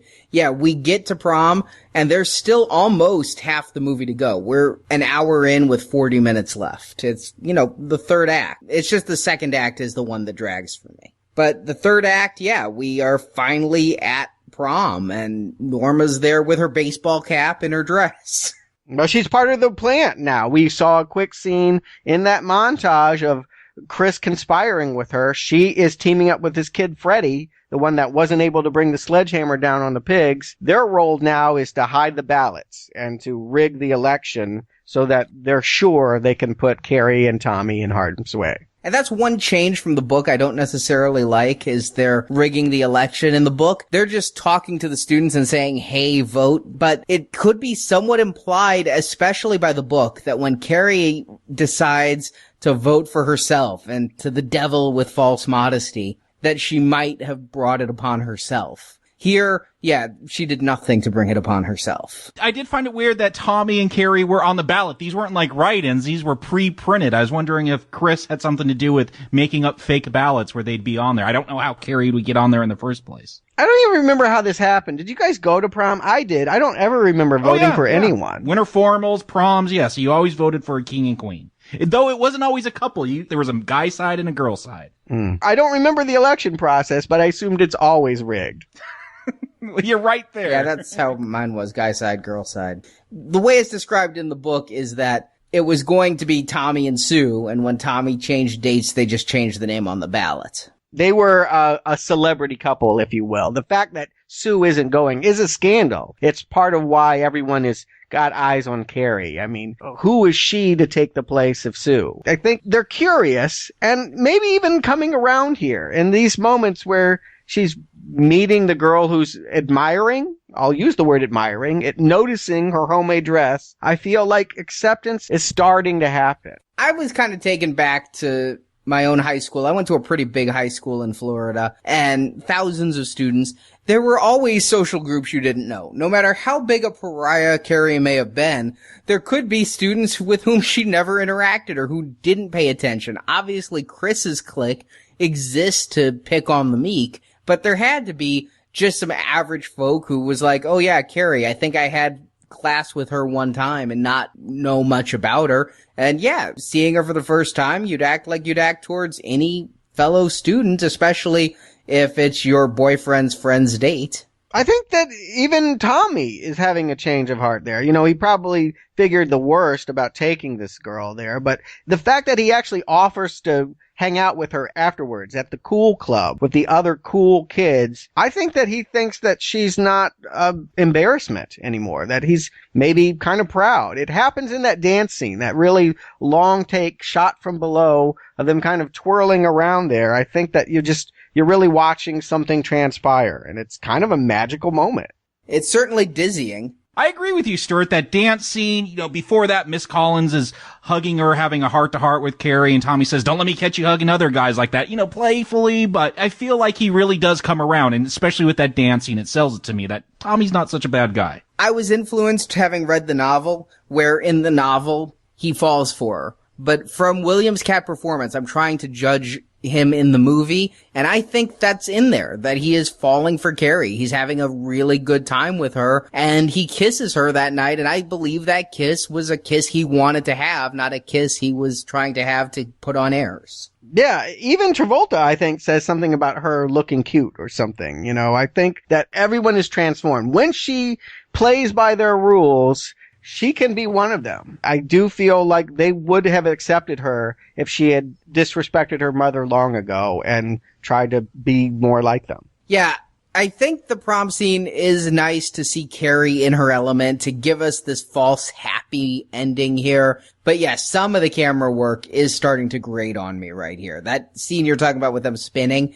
maybe it's because I'm watching this and it's enveloping my entire field of vision on a big screen, but my God, I started to get a little motion sick. Oh, I'm mesmerized by the camera work. I mean, this entire prom scene, I think, I don't think it's any surprise that this is the strongest part of the film, but even as far as the camera work goes and the different at least it works for me what goes on with all the different kinds of shots that we're going to see here. Yeah, you're not going to get me to say anything bad about De Palma's choices here. I think that he knows how to tell this story. I think the story is told better on the screen than it is the page. I do have a question, and maybe it has something to do with what's on the page. Why does Sue show up to the prom? She's in her regular clothes. She sneaks in. Why did she show up? She's the fairy godmother. She wanted to see her handiwork. She wanted to experience Carrie's joy. I think that she did this as a way of atoning for her guilt. And if Carrie could be happy, then she doesn't have to feel so bad anymore. Yeah, I think that's what it is as well. And that's not in the book. That is something added for the movie. In the book, Sue gets to survive by not being at prom. Right, which makes more sense, quite frankly. And I kind of like that aspect of the book because she has her own little moment that they didn't film in the book that it elongates Carrie's rage. I'll put it that way. Carrie has more of a presence in the entire town in the book as opposed to just feeling here in the gym. And that was a budgetary concern. This movie was made for less than $2 million. And I mean, they wanted to destroy the town. They had $2 million. They destroy the school. So yeah, exactly. It makes sense. And they didn't need to. I mean, I think that all of these economical choices at the end of the day, I don't really miss them. But when I think about that book, I do like Sue's encounter with Carrie better on the page than the fact that she's here in the gym, but somehow gets out when no one else does. Well, that's also a big change between the book and the movie. Here in the movie, Carrie has one power. She can move things with her mind. In the book, she can project herself telepathically and read telepathically thoughts from others. And so what happens is, as Carrie goes on a rampage, she's psychically connected with Sue, and Sue is reading her thoughts. She's projecting her thoughts onto those around her. And she's also a bit of a fire starter. So there's a lot more of her psychic powers in the book. Here, I think because it's the most visual of them and it also is cleaner, they just reduce it down to telekinesis, making the one-trick pony that King will epitomize in future books. Yeah. Yeah, I don't need voiceovers where she's reading minds or whatever. What I do like with Sue, again, going back to what De Palma brings to the film, is maybe story-wise, why is she there? Why did she get out? I don't know, but I love how this is where the horror starts, right? She notices this twitching rope and you see this long shot, slow motion of her, and this very beautiful music playing. We've criticized a lot of this music. I love the music here. It's, again, the juxtaposition versus what's going to happen with this fairy tale setting and, this slow motion of Sue slowly realizing what's about to happen. It's chilling. If you put the synthesizer in the closet, I love the score of this movie, especially this little coronation music, the same music that opened the film. Anytime they break out the 70s wah-wah synth, yeah, shoot it. But when it's this nice melodic theme that goes through, very good. And the suspense music too, although a little Hitchcockian. Very Hitchcockian. Yes, you could say that for most of anything that Brian De Palma does here, but it doesn't feel like plagiarism the way that I've felt about some of his movies. And like I said, I'm curious to go back to some of those movies and see if I might have a difference of opinion now. But having Psycho fresh on the brain and seeing this movie now, I don't feel like it's as blatant as my memory had it. It's a great scene, yeah. All of this in slow motion, the dawning horror of it. Look at what Miss Collins is doing. I'm telling you, that is a mean woman there. She sees Sue finding out what's going on. She doesn't ask what's going on. She takes it as another opportunity to yell at a young woman. No. She thinks Sue is there to cause trouble. She thinks that there might be some kind of scandal because she didn't trust Sue and Tommy earlier. Sue showing up is a harbinger of bad things to come. So she does the right thing in getting Sue out of there because Sue doesn't belong. She's breaking the rules. She has no idea that Sue's trying to stop a calamity. But what rule has it that only people that are coupled can come to prom? That was kind of Welcome great. to the 70s. Yeah, sure, you could go stag in the 90s, but in the 70s, yeah, that was pretty common. I can't believe that they would chase this woman out. And again, the fact that she would assume the worst by seeing Sue there, I think is telling of her character. Stuart, I think it's been a while since you've been in high school. I mean, there are some cruel things that go on. I don't blame Miss Collins for being a little suspicious that this girl shows up, in a flannel t-shirt. She's not even in a prom dress. Plus, her boyfriend is on stage with another girl. They're both looking very happy. They kissed earlier. So there could be some, Jerry Springer type jealous rage about to happen. All right. I'm not going to dwell on it. It's just, like I said, my memory of this character was always that she was the one that was going to save Carrie, that it's a tragedy when things go bad that she's killed here. I didn't have that feeling watching this movie, but I do like all of this slow-mo drawing out here. I love the fact that when we cut to under the stage and Chris is about to pull the rope, we get that close-up of her lips, and then we see Billy, as the way I always think of Travolta in this movie, slapping her because she probably called him dumbass or something, but it's just everyone is doing what they've been doing to me. Like that Sue is trying to be helpful, but it's just a little too late. That Mrs. Collins is yelling at a student. That Billy is slapping his girlfriend and she's smiling because she's going to do something evil. Everyone is exactly who they are in this elongated slow motion moment. And then the blood comes down. And yes. Carrie is who she is too, the victim. And wow, again, an iconic image. But you guys have been crediting De Palma's camera work. I've liked quite a lot of it, but I love what he does with sound here. You mean lack of sound? Yeah, almost all of it is gone. All you hear is like the bucket. Yeah, and the dripping blood. Yeah, I love this. It goes totally quiet. Yeah, just that dripping blood and that swaying of the bucket. It's chilling stuff for me. Yeah, and you see people laughing and you are lip reading them as they form words, and yet you can't hear a thing. And that just, it really is holding that suspense because she's powerful. And if you don't know how this movie is already going to end, you gotta wonder what happens when that shoe drops. And he just holds that note the right length of time. This is all Carrie POV, right? Can we trust the fact that this is actually what's happening? Or did she just snap in that moment and her worst fears are now what she sees? Because it's like a kaleidoscope when she looks out there. It's not reality. I mean, that everyone's laughing, that the gym teacher would be laughing doesn't seem right. In fact, I'd put it out there. If I were at this prom and I saw this, my first reaction wouldn't be to point and laugh. It would be to go, ick, and run away for fear that the blood would get all over me. I mean, I think that the idea that everyone would be amused by this spectacle is all in Carrie's head. Yeah, right before they start laughing, we see that bucket, it finally comes detached and hits Tommy in the head. I don't know if it kills him. He goes down pretty hard, though. In the book, it's made fairly clear, slightly ambiguous, but yeah, it killed him. We see Norma laughing, and she's, elbowing her friends, trying to get them to laugh, but then we get the mother's voiceover. They're all gonna laugh at you. They're all gonna laugh at you. And then, yes, we get that kaleidoscope. I don't see Miss Collins laughing. I don't see the principal laughing. This has got to be, again, Carrie has been victimized by her mother. She's been abused, and she's bought into her mother's bullshit. And now we're gonna see the consequences of that. And what's funny is having conversations with friends in my teenage years. My question was, does Mrs. Collins deserve to die? I was asking this when I was 14 because she seemed to be the good person. And what I was told is, but she laughed. You see that laugh, and that one laugh is what it takes to kill her. And so watching it this time, I had the same question you did, Stuart. Is what I'm seeing Carrie's imagining of what's happening, or can I trust that what I'm seeing? And it wasn't until I heard De Palma on a bonus feature say, no, the teacher never laughed. Yeah, I didn't think that she would. I thought that was POV. I really thought that smile was misplaced. Which is not to say that I think that Carrie's anger at her is misplaced.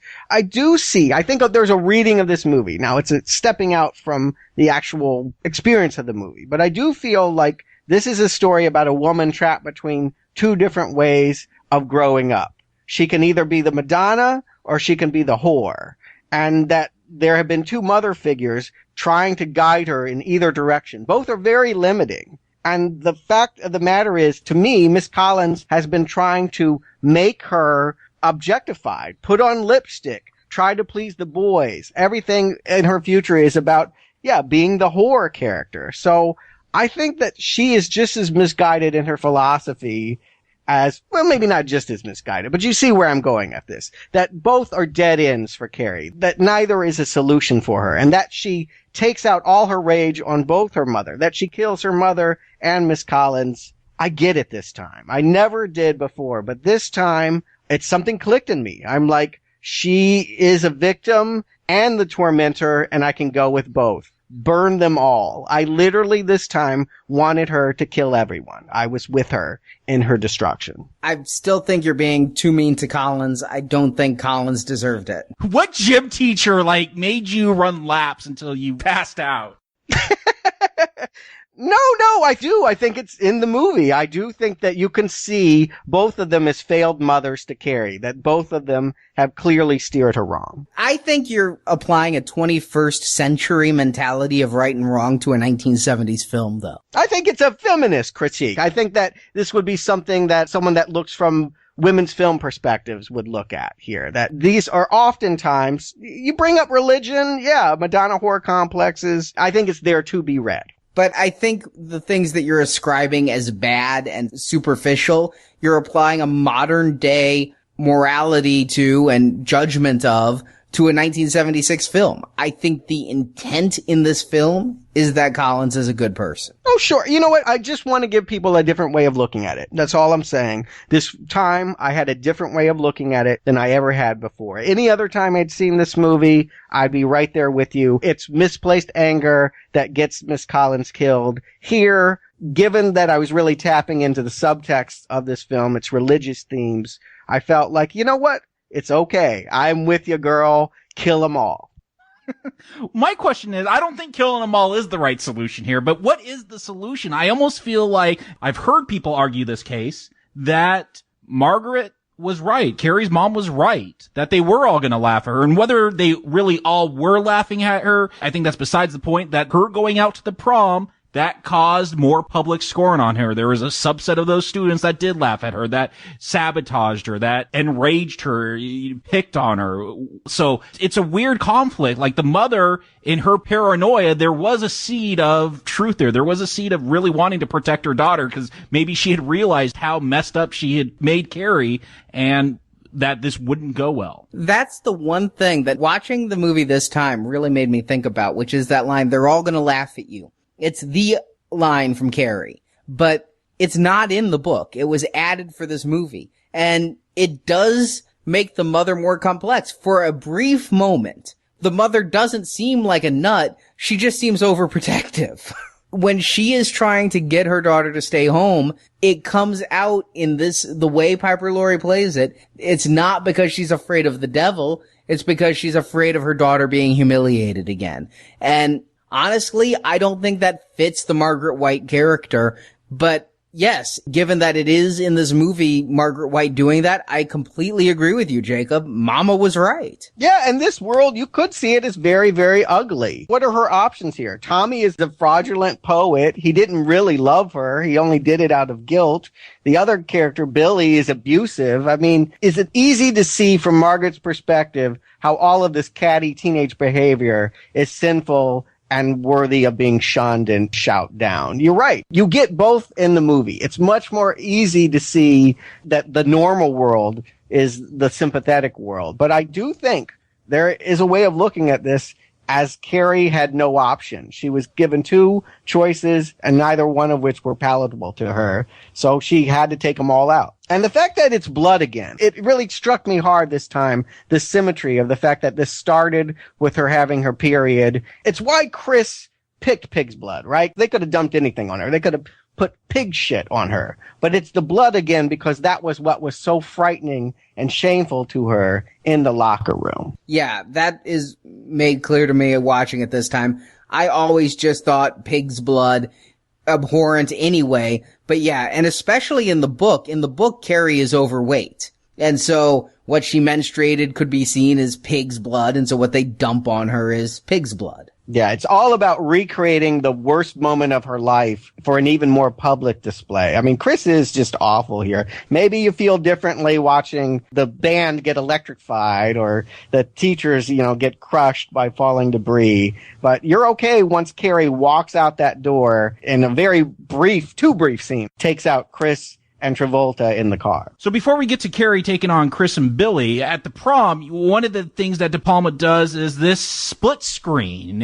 One side, we see Carrie, and again, Spacek doing those creepy, wide-eyed looks that just sells the horror in this, and then the other side of the screen, showing what's going on. Was he doing this because audiences then wouldn't be able to make the connection between her telekinesis and a fire hose floating around, or it's effective for me. Probably because Sissy Spacek is so effective as Carrie and is just so horrifying looking. I want to see her. It's a Brian De Palma movie. You're getting a split screen. I can't think of one of his movies where he doesn't implement it. There's a couple, Casualties of War. But for the most part, this is kind of his thing. This is his signature, is that he will always find a way to split the screen in half. And in fact, there used to be a lot more of it. And in editing, even he decided it was going a little too far, a little too gimmicky, and pulled it back. I have always hated the split screen in this movie from the time I first saw it. And do you want to know why I hated it? It's because I was watching it on a 4:3.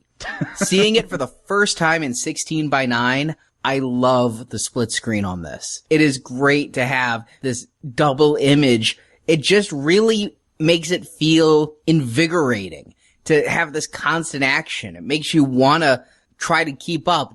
Should I be looking at the left screen? Should I be looking at the right screen? Sometimes you're seeing two angles of the same thing happening. Sometimes you're seeing two totally separate things happening. Sometimes you're seeing Carrie.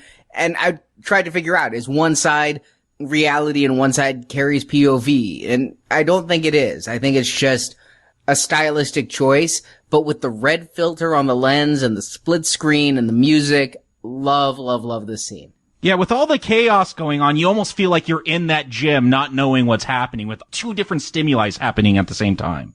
At one point, they actually have the split screen be one half the inside, one half the other side of the door. I thought that was its most effective application. Right at the beginning, you're seeing Amy Irving on the outside banging, trying to get in, foolish girl, while all the other people are getting hosed and fried. Yeah, it really works, and I agree. I never did like it when I saw it on television before, but now that it's letterboxed, you're right. Once you can finally see the image, and it's true of a lot of 70s movies, if you haven't seen it formatted in the way that it was shot, then you're really missing a lot. And it's just wonderful carnage. I mean, even when you leave Carrie's POV, there was a lot of laughter going on.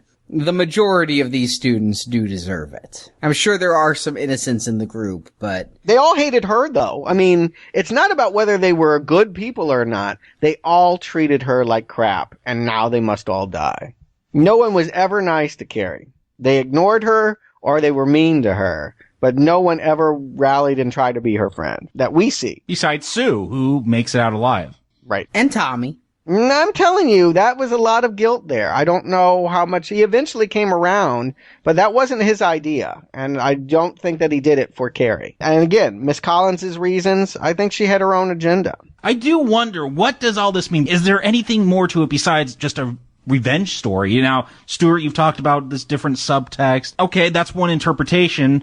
For me, though, I'm looking for something deeper. Is this, you know, we've had all this religion and this girl abused from religion, and then she finds out that it's just science, but now here she is, you know, is this just a nerd revenge fantasy? That's almost how it comes off to me. If it wasn't so well shot, I don't know if I'd be into it as much as I am. And I think that that's a big theme for King. I don't know if he was a bullied youth, but he certainly favors them. And I feel like we will be seeing Carrie again and again in different versions as we go through the years. He tells the underdog story again and again. And I think he also gets a little bit cleaner with his symbolism. Right here, I think it is a revenge tale, a supernatural revenge tale, a basic horror film. And yes, there are some feminist themes to it, which may not even have been King's. His wife helped him write a lot of the female portions of the book. But I think that what we have here is, a revenge tale, and, I mean, Revenge of the Nerds 8 years earlier, plus superpowers. Only this revenge, instead of putting a hot sauce in the jock's underwear,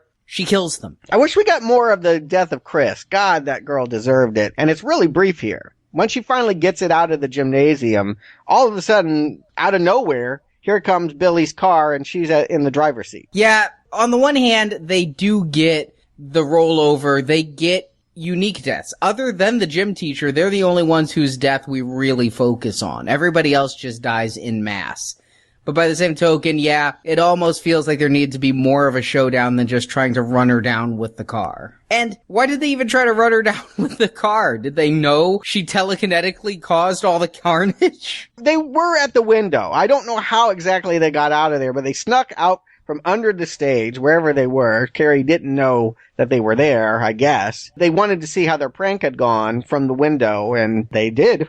So, yes. But would you instantly think that girl is mentally controlling objects to move? She's doing the fire hose? That's a big leap. I don't know. It came later in the book. I do think that Carrie finds them hours after the fact in the novel, and it makes a little more logistical sense there. I just figured they thought she was somehow responsible because she's the only one that made it out of there alive. They watched everyone else die, and she walked out covered in dried pig's blood. She's not even upset. I mean, she looks like she's going to the wedding from hell, but she's just like slowly proceeding down the street. A casual stroll, some might say. Now, I don't know if this is true. I could not find validation, but I did hear from multiple sources and read that Sissy Spacek was a big fan of continuity. Later on, that hand that reaches out from under the rocks, Sissy Spacek demanded it was her buried alive, not a stunt woman. So the hearsay I hear that I could only read in IMDb trivia is that Sissy Spacek was so into continuity, she wore this syrup for 3 days. She slept in it. She didn't shower for the 3 days it took to shoot all her bloody scenes. Wow, 3 days of that, yeah. But you can see it, though. I mean, she lives it. I can't tell you how important it is to have that evocation of the fury here. I mean, she really sells it. And De Palma would make this movie again. His next film was The Fury. It was about telekinetics with destroy people. It's kind of like Scanners before Scanners came out. Amy Irving was in it. No good. Without Sissy Spacek, You just can't sell it the same way. Now, in the book, Carrie does kill Chris and Billy after the showdown with Mama. She goes out and keeps destroying the town after Mama. But here, the final showdown for Carrie is with Mama. And she goes home, and like the movie started with a shower, it ends with a bath. Yeah, she finally comes to her senses. She was like, oh, I'm dirty. You know, it didn't even occur to her. She almost walked past her own home. She's like, oh, wait, I live here. You know, there's some good reaction shots here as Carrie's coming out of her daze and the anger is subsiding. And Piper Laurie standing behind that bathroom door, though, that is a frightening, frightening sight in that white dress. Yeah, the whole house is covered in candles, and you know something's up. That's a fire hazard. There's some on a mattress without candle holders. Who puts a candle on a mattress? I was thinking that same thing, and there were those tall candles. Those are top heavy. They could have fallen over any second. Yeah, these weren't votives. I think that it's like a evil spell thing is kind of what I get here. There's almost a witchy quality to her. Even though that she claims to be this Christian, I feel like this is by way of some real mysticism here, that this is her way of fighting the evil spirit that is her daughter. It's not every day that you get a fundamentalist promoting abortion here. She's like, as Carrie's reaching out to get a hug, she's just like, I wish I had killed you when he put you in me. I mean, it's pretty brutal. Yeah, earlier she says, thou shalt not suffer a witch to live. And again, you go to the Old Testament, there's a lot of stuff about witches and, back with Moses and that. So, I mean, there is something, if you go far back enough in the Bible, there's some stuff about that. But yeah, this feels like she's ready to do an exorcism or burn the witch, or something's going to happen here. But before it happens, we got to get Piper Laurie's Oscar speech, right? I mean, when she starts talking about the sex with her husband, I liked it. I'm like, all right, this is the moment, right? This is your Oscar reel. It's way over the top. It's crazy camp, but I'm not laughing. I mean, that's the weird thing. I'm laughing after the fact, but in the moment, it is horrifying. Yeah, with the score and with the atmosphere De Palma created, you're right. I'm not laughing at the time, but it is unique. I almost wonder if Ronnie Blakely in Nightmare on Elm Street modeled her performance after this mother. Oh, I definitely feel like a lot of future slashers. We've talked about it. Go to those shows. Nightmare on Elm Street's ending, Friday the 13th ending, Poltergeist, for Christ's sake, where I feel like when the house collapses. Yeah, I mean, a lot of later horror movies owe a huge debt here to Carrie. And this scene. Specifically. That said, I was not prepared for a potato peeler to go into her heart. Is that what I just saw? I thought it was a carrot peeler, but same thing. Yeah, I thought they should have gotten a knife for that, but maybe that was too problematic to rig. It was everything in the kitchen. It started with the knives, and by the time they were ready for the fifth arrow, it's like potato peeler, spork, spatula. That's how strong she is. She can get you with the potato peeler. Yeah, and now that I know that that was not Jesus, crucifying the mother makes a lot more sense, because I'm sitting here watching, I'm like, are you really going to try to tell me Margaret died for my sins? I'm confused by the crucifixion of Margaret. Yeah, but they still give her a Christian martyr's death. Yes, and I think that's intentional. I mean, the fact that their fight was over the Last Supper. She does represent that philosophy. She does represent, I'm not going to say she's a good representation of Christianity, but she does represent dogma. And here she's dying for it. Carrie's the outcast. Carrie's the pariah. Carrie is the unloved. She is not the Jesus figure. Piper Laurie is. To a degree, but I don't believe her teachings are any that Christ would endorse. I don't see her having the selflessness of Christ. I don't see her... Well, no, I don't think that anytime someone strikes a Jesus pose, it's because they're honoring his word. Oftentimes, it's ironic. It's an irony here that she gets this death. It's one I guess she would have wanted if she had to go out. Fighting the devil and being crucified is what she was living for. What else was she going to do? Keep praying in the closet for the rest of her life? I do like her, semi-orgasmic gasps as she's getting stabbed. The dirty part of my mind did think it was the first time she'd been penetrated in 17 years. I'm sure it was. I think that's totally intentional. I mean, that's a Brian De Palma pervy touch, is that he wanted her death to, feel like some kind of erotic act. Most horror movies would be content to end right here. I think the book does. No, the book then has her rampage through the town and have her final confrontation with Billy, Chris, and finally she dies from the wound her mother gave her while being comforted by her psychically linked Sue. Oh, you're right. I had forgotten that detail. I got it out of order. I honestly thought And I guess it's to the power of this movie that the mother was always the end boss. Come on, it had to end with her. This is the showdown. I agree. I think this is more impactful. If there's a villain in this movie, it's Margaret White. Carrie just is a person in a bad position. So, yeah, you're right. She's the big bad, killing the mother, and then, yeah, having the remorse of the matricide, having, trying to pull her down with that wonderful popping sound, that sucking of the knife as it comes out. And then suicide. Carrie kills herself by bringing in the house.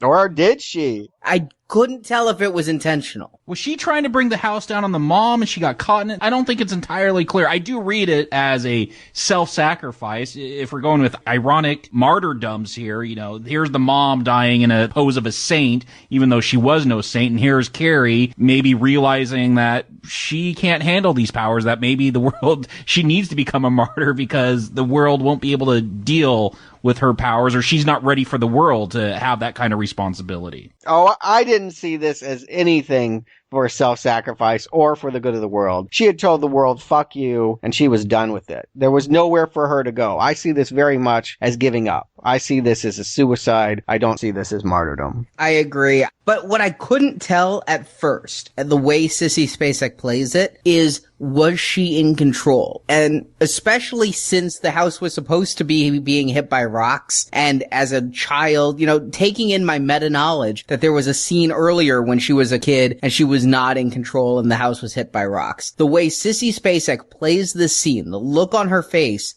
I couldn't tell if she was in control of her powers, or if her powers, she was so emotionally distraught that she couldn't control the house being destroyed. I mean, she wasn't consciously breaking the light in the gymnasium and the ashtray in the principal's office. She hadn't mastered it. So did killing her mother cause such a turmoil that it's created the house to collapse? By the end, when she's hugging her, I do see suicide in her eyes. But when it starts, I see fear. You might be right. I don't know, but I just take it, and I guess it's from this viewing that I've been having the whole movie, is that she realizes there's no point to living, that there's just nowhere else for her to go. The mom was the last step. She was actually going back to be comforted from her and got a knife instead. So, yep, that's it. Peace out. I'm going to hell.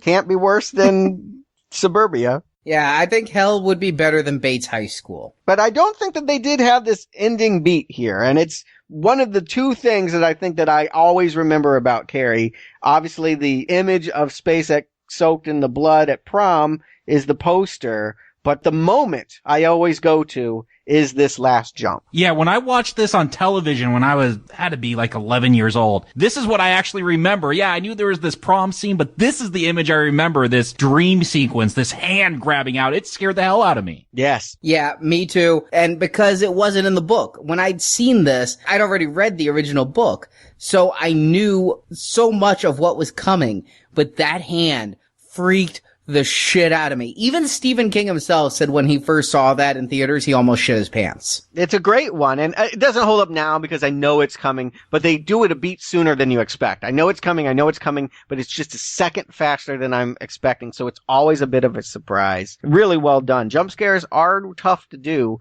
particularly after seeing so many horror movies, but I think that it was the right way to go out. Usually they feel cheap to me when I see a Friday the 13th or a Nightmare on Elm Street, but this one, it's well earned. Now, sadly, I'm not as familiar with Deliverance. I've seen it, but I don't know it as well as I know Carrie. I know the hand from Carrie, but apparently this is an homage, or as you have called him, a ripoff from De Palma of Deliverance when the hand comes out of the water. Oh, you're right. It never occurred to me until just now. Yeah, I did not connect that. Oh, wow. Well, now I need to go back to see Deliverance. I've seen Psycho, so I need to see the other one, I guess. But be that as it may, Brian De Palma may only be the sum of all of his influences. Here, I love him for it. I think that you could call him a rip-off artist and it wouldn't be wrong, but watching Carrie, man, I want him to keep ripping off because he's getting the best stuff and putting it together in a great way. But it kind of pissed off Stephen King. King has a unique relationship with his movies. I don't think anyone would be less happy about us doing a Stephen King retrospective than Stephen King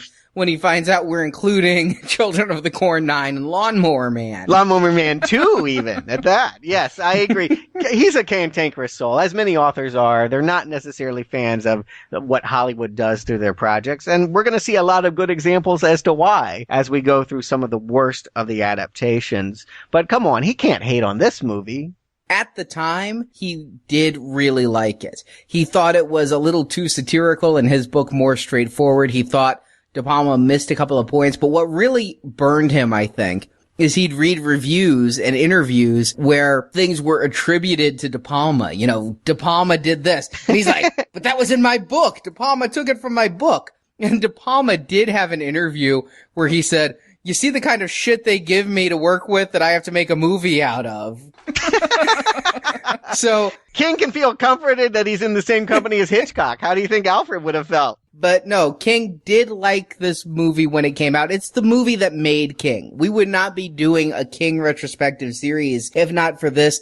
This book came out in hardcover and sold okay. It came out as a movie, and then the paperback became a bestseller. He'd already gotten a couple more books in a book deal before this was made into a movie because it had been optioned very early on, but he was not a best-selling author, and he very well could have gone the way of so many authors who get a couple books published and fade away had it not been for De Palma. De Palma made King. That blows your mind, doesn't it? I mean, it does me to think that if this movie hadn't been good, if it hadn't come together, if it had been, you know, maybe what we're going to get in next week or the week after, an inferior knockoff, then yeah, it could have actually meant no future publications and none of the other movies we're going to be covering in the weeks, months, and years to come. He did give De Palma credit for two things, though. He loved Travolta's performance even more than his own characterization of Billy, and he loved that hand at the end. Yeah, it's a good one. So, Jacob, Stewart, do you recommend Carrie? Jacob.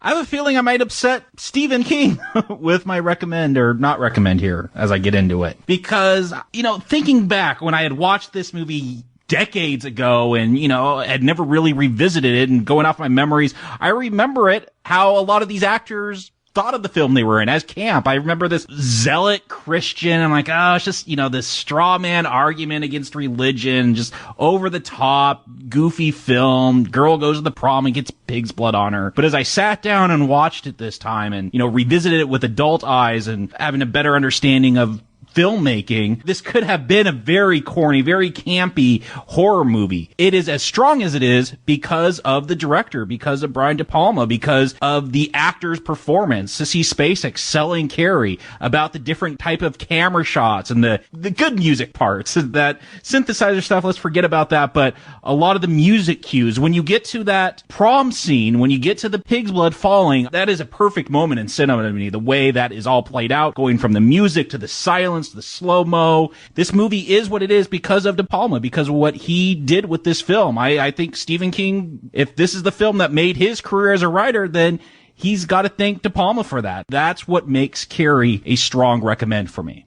Stewart. I knew I would like it, but yeah, like you, Jacob, my memories of it were that it was a much lesser experience than what it actually is. God, coming back to it, I was bowled over. And it is De Palma, someone that I don't normally credit with a lot. I'm going to give full credit here. I think that he did take a book that wasn't as good as what he achieves here on screen. I'm not going to say it was a bad book or junk in the way he may have dismissed it in that interview, but I will say this. He elevated the source material, and this is a better movie than we normally get. I think that, you know, in horror, I see things that I like, guilty pleasures, I recommend them, but this is really good movie making. This is a better made movie than we normally get, even when I'm recommending them. It is a better made movie than Halloween. It is a better made movie than lots of the horror films that we've covered. And that artistry is something I really want to celebrate. The other thing I want to celebrate, Sissy Spacek here. I mean, what makes Carrie unique and wonderful is that she's just as good as a victim as she is a tormentor.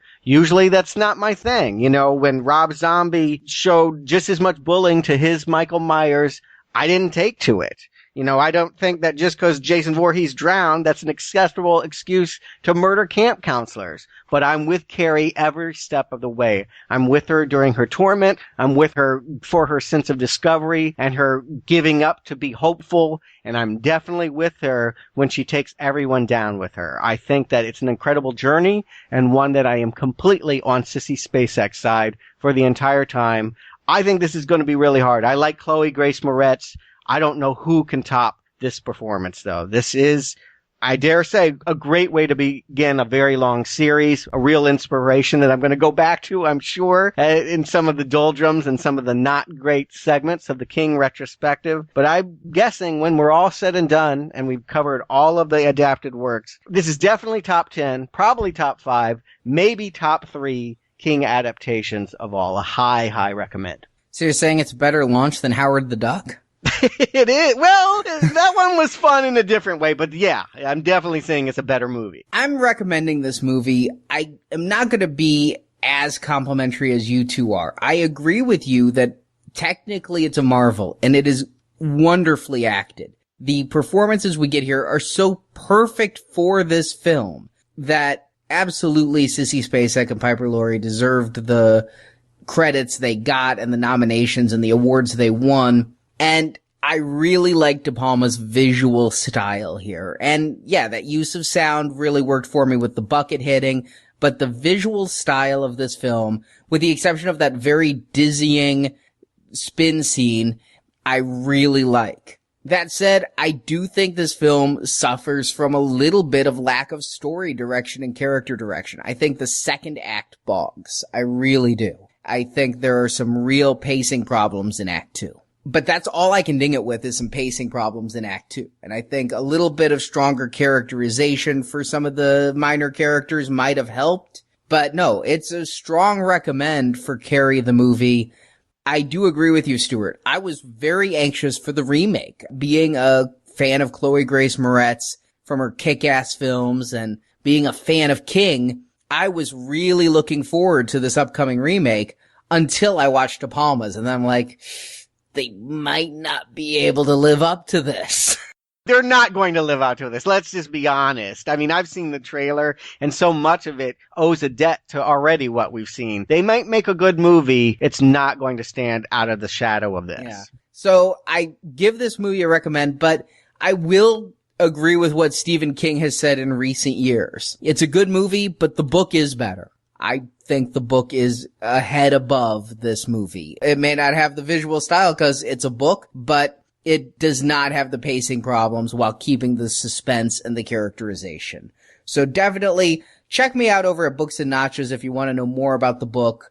I think this is a great movie. I think it's still a stronger book, but I think King also had some improvement ahead of him when he comes to writing. I talk all about that over at booksandnachos.com. Yeah, I can't wait to hear that show. And if you need more podcasts in your life, we got them right now. Yeah, we talked a lot about the Psycho influences on Carrie this podcast. Well, if you'd like to hear us discuss Psycho, that's going on right now as part of our gold donation series. We're doing all 6 Psycho films. You can find out all the details by clicking the banner at the top of nowplayingpodcast.com. Those will only be available until Halloween, and then they go into the vault with the previous donation shows. If you don't have $25 burning a hole in your pocket, you can't donate that right now. We do have a silver level $10 donation where you can hear our reviews of 5 Simon Pegg, Nick Frost films: World's End, Paul, Attack the Block, Shaun of the Dead, and Hot Fuzz. Those have all been released, a $10 donation, and you get them all in one nice email package to listen to at work, in the car, wherever you listen to podcasts. You can find all those details clicking the banner at the top of nowplayingpodcast.com. And also at nowplayingpodcast.com, click the link to the forums. Come over. Tell us what you think of Carrie the movie. Tell us what you think of Carrie the book. We want you, not just Stuart, but you guys to join our book and movie club and read and watch along with us and engage in the conversation. Do you think the gym teacher's evil? Let us know. Come to our forums. We want to hear it. And next week, more Carrie. The Rage, Carrie 2, the sequel that came out 23 years later. I know nothing about this one, other than I know you saw it, Arnie, and talked quite a bit about it back in the 90s. What can I say? It's what I do. So, Jacob Stewart, thank you for joining me. Oh, you bet. This is a long road we got ahead of us, but what a great way to start. So until next time, it's best if we just go away for a while.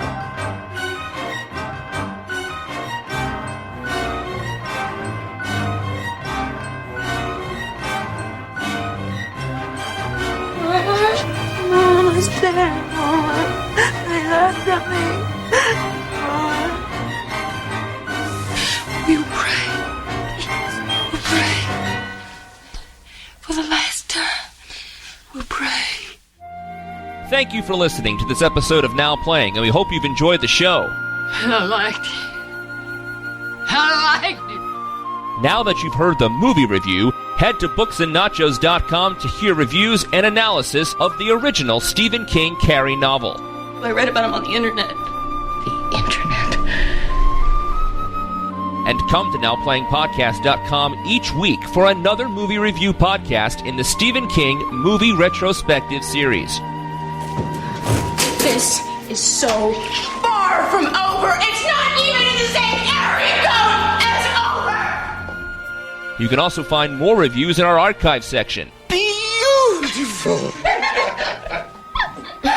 We have full retrospective reviews of film series including A Nightmare on Elm Street, Saw, Friday the 13th, the Avenger films, Star Trek, and more. Find hundreds of movie review podcasts at NowPlayingPodcast.com.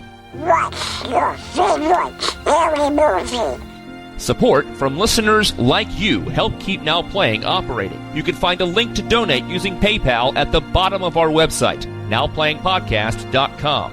Thank you for your support. I'd like your vote. You can also help out Now Playing by leaving us a 5-star review on iTunes. A link to Now Playing's iTunes listing can be found at NowPlayingPodcast.com. To the devil with false modesty. The devil. Now Playing's Carrie retrospective series is edited by Heath and Arnie. But you gotta cut it. No way. Don't tell me no way. You're doing it. Why are you still talking? Just do it. You're doing it. Now Playing credit narration by Brock. Maybe you should do an accent. No, don't do an accent. That's dumb. The Carrie films are the property of their copyright holders, and no infringement is intended. Mama, that's not even in the Bible. It doesn't say that anywhere. The opinions expressed on Now Playing are those of the individual hosts and may not reflect the opinion of Venganza Media Incorporated. Did any of you ever stop to think that Carrie White has feelings? Do any of you ever stop to think? Now Playing is a Venganza Media production, copyright 2013, all rights reserved. Thank you, Mom.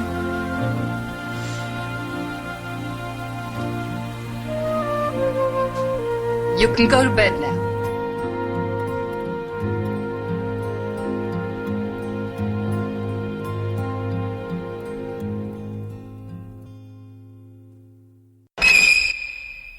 And if they don't know it from this, they know it from an Adam Sandler comedy album from the 90s, right? I have no idea what that is. Yeah, neither do I. Really? There's a whole skit about... Oh, I don't doubt it, but I don't do Adam Sandler. Yeah, Adam Sandler has this thing where he and his siblings are all like, Mom, I'm gonna go out with Susie. They're all gonna laugh at you. Mom, I'm going to school now. They're all gonna laugh at you. I mean, that's the punchline, as he says it about 800 times in the voice of Crazy Mom. I posted on my Facebook wall, they're all gonna laugh at you, and I got back, Carrie or Sandler? The correct answer is Carrie. But from the shower incident, Carrie's classmate... Just think of it as our blooper reel. Carrie's classmate. Okay. But other student and head bitch Chris Hardwick... Not Hardwick. Chris... I believe he's a DJ here in LA. Chris Hargison? Yes. Or just Chris. That's what I put in my notes, but... It's Hargison. Early as 30 years ago, it wasn't... Oh god, 40 years ago? 10, The 20, 70s really 40 years ago? Yeah. Man. It was the 70s, though. There was a lot of women that looked like this. Shelley Duvall. We're going to see another one in The Shining here. I thought we were going to do Popeye. We could, I guess. They are making another one. I think the Bible says something about suffering slings and arrows, doesn't it? So I believe that was Shakespeare. But whatever. Same difference. Somebody that can write good, like put some shit down about slings and arrows. God or Shakespeare, one of the two wrote it.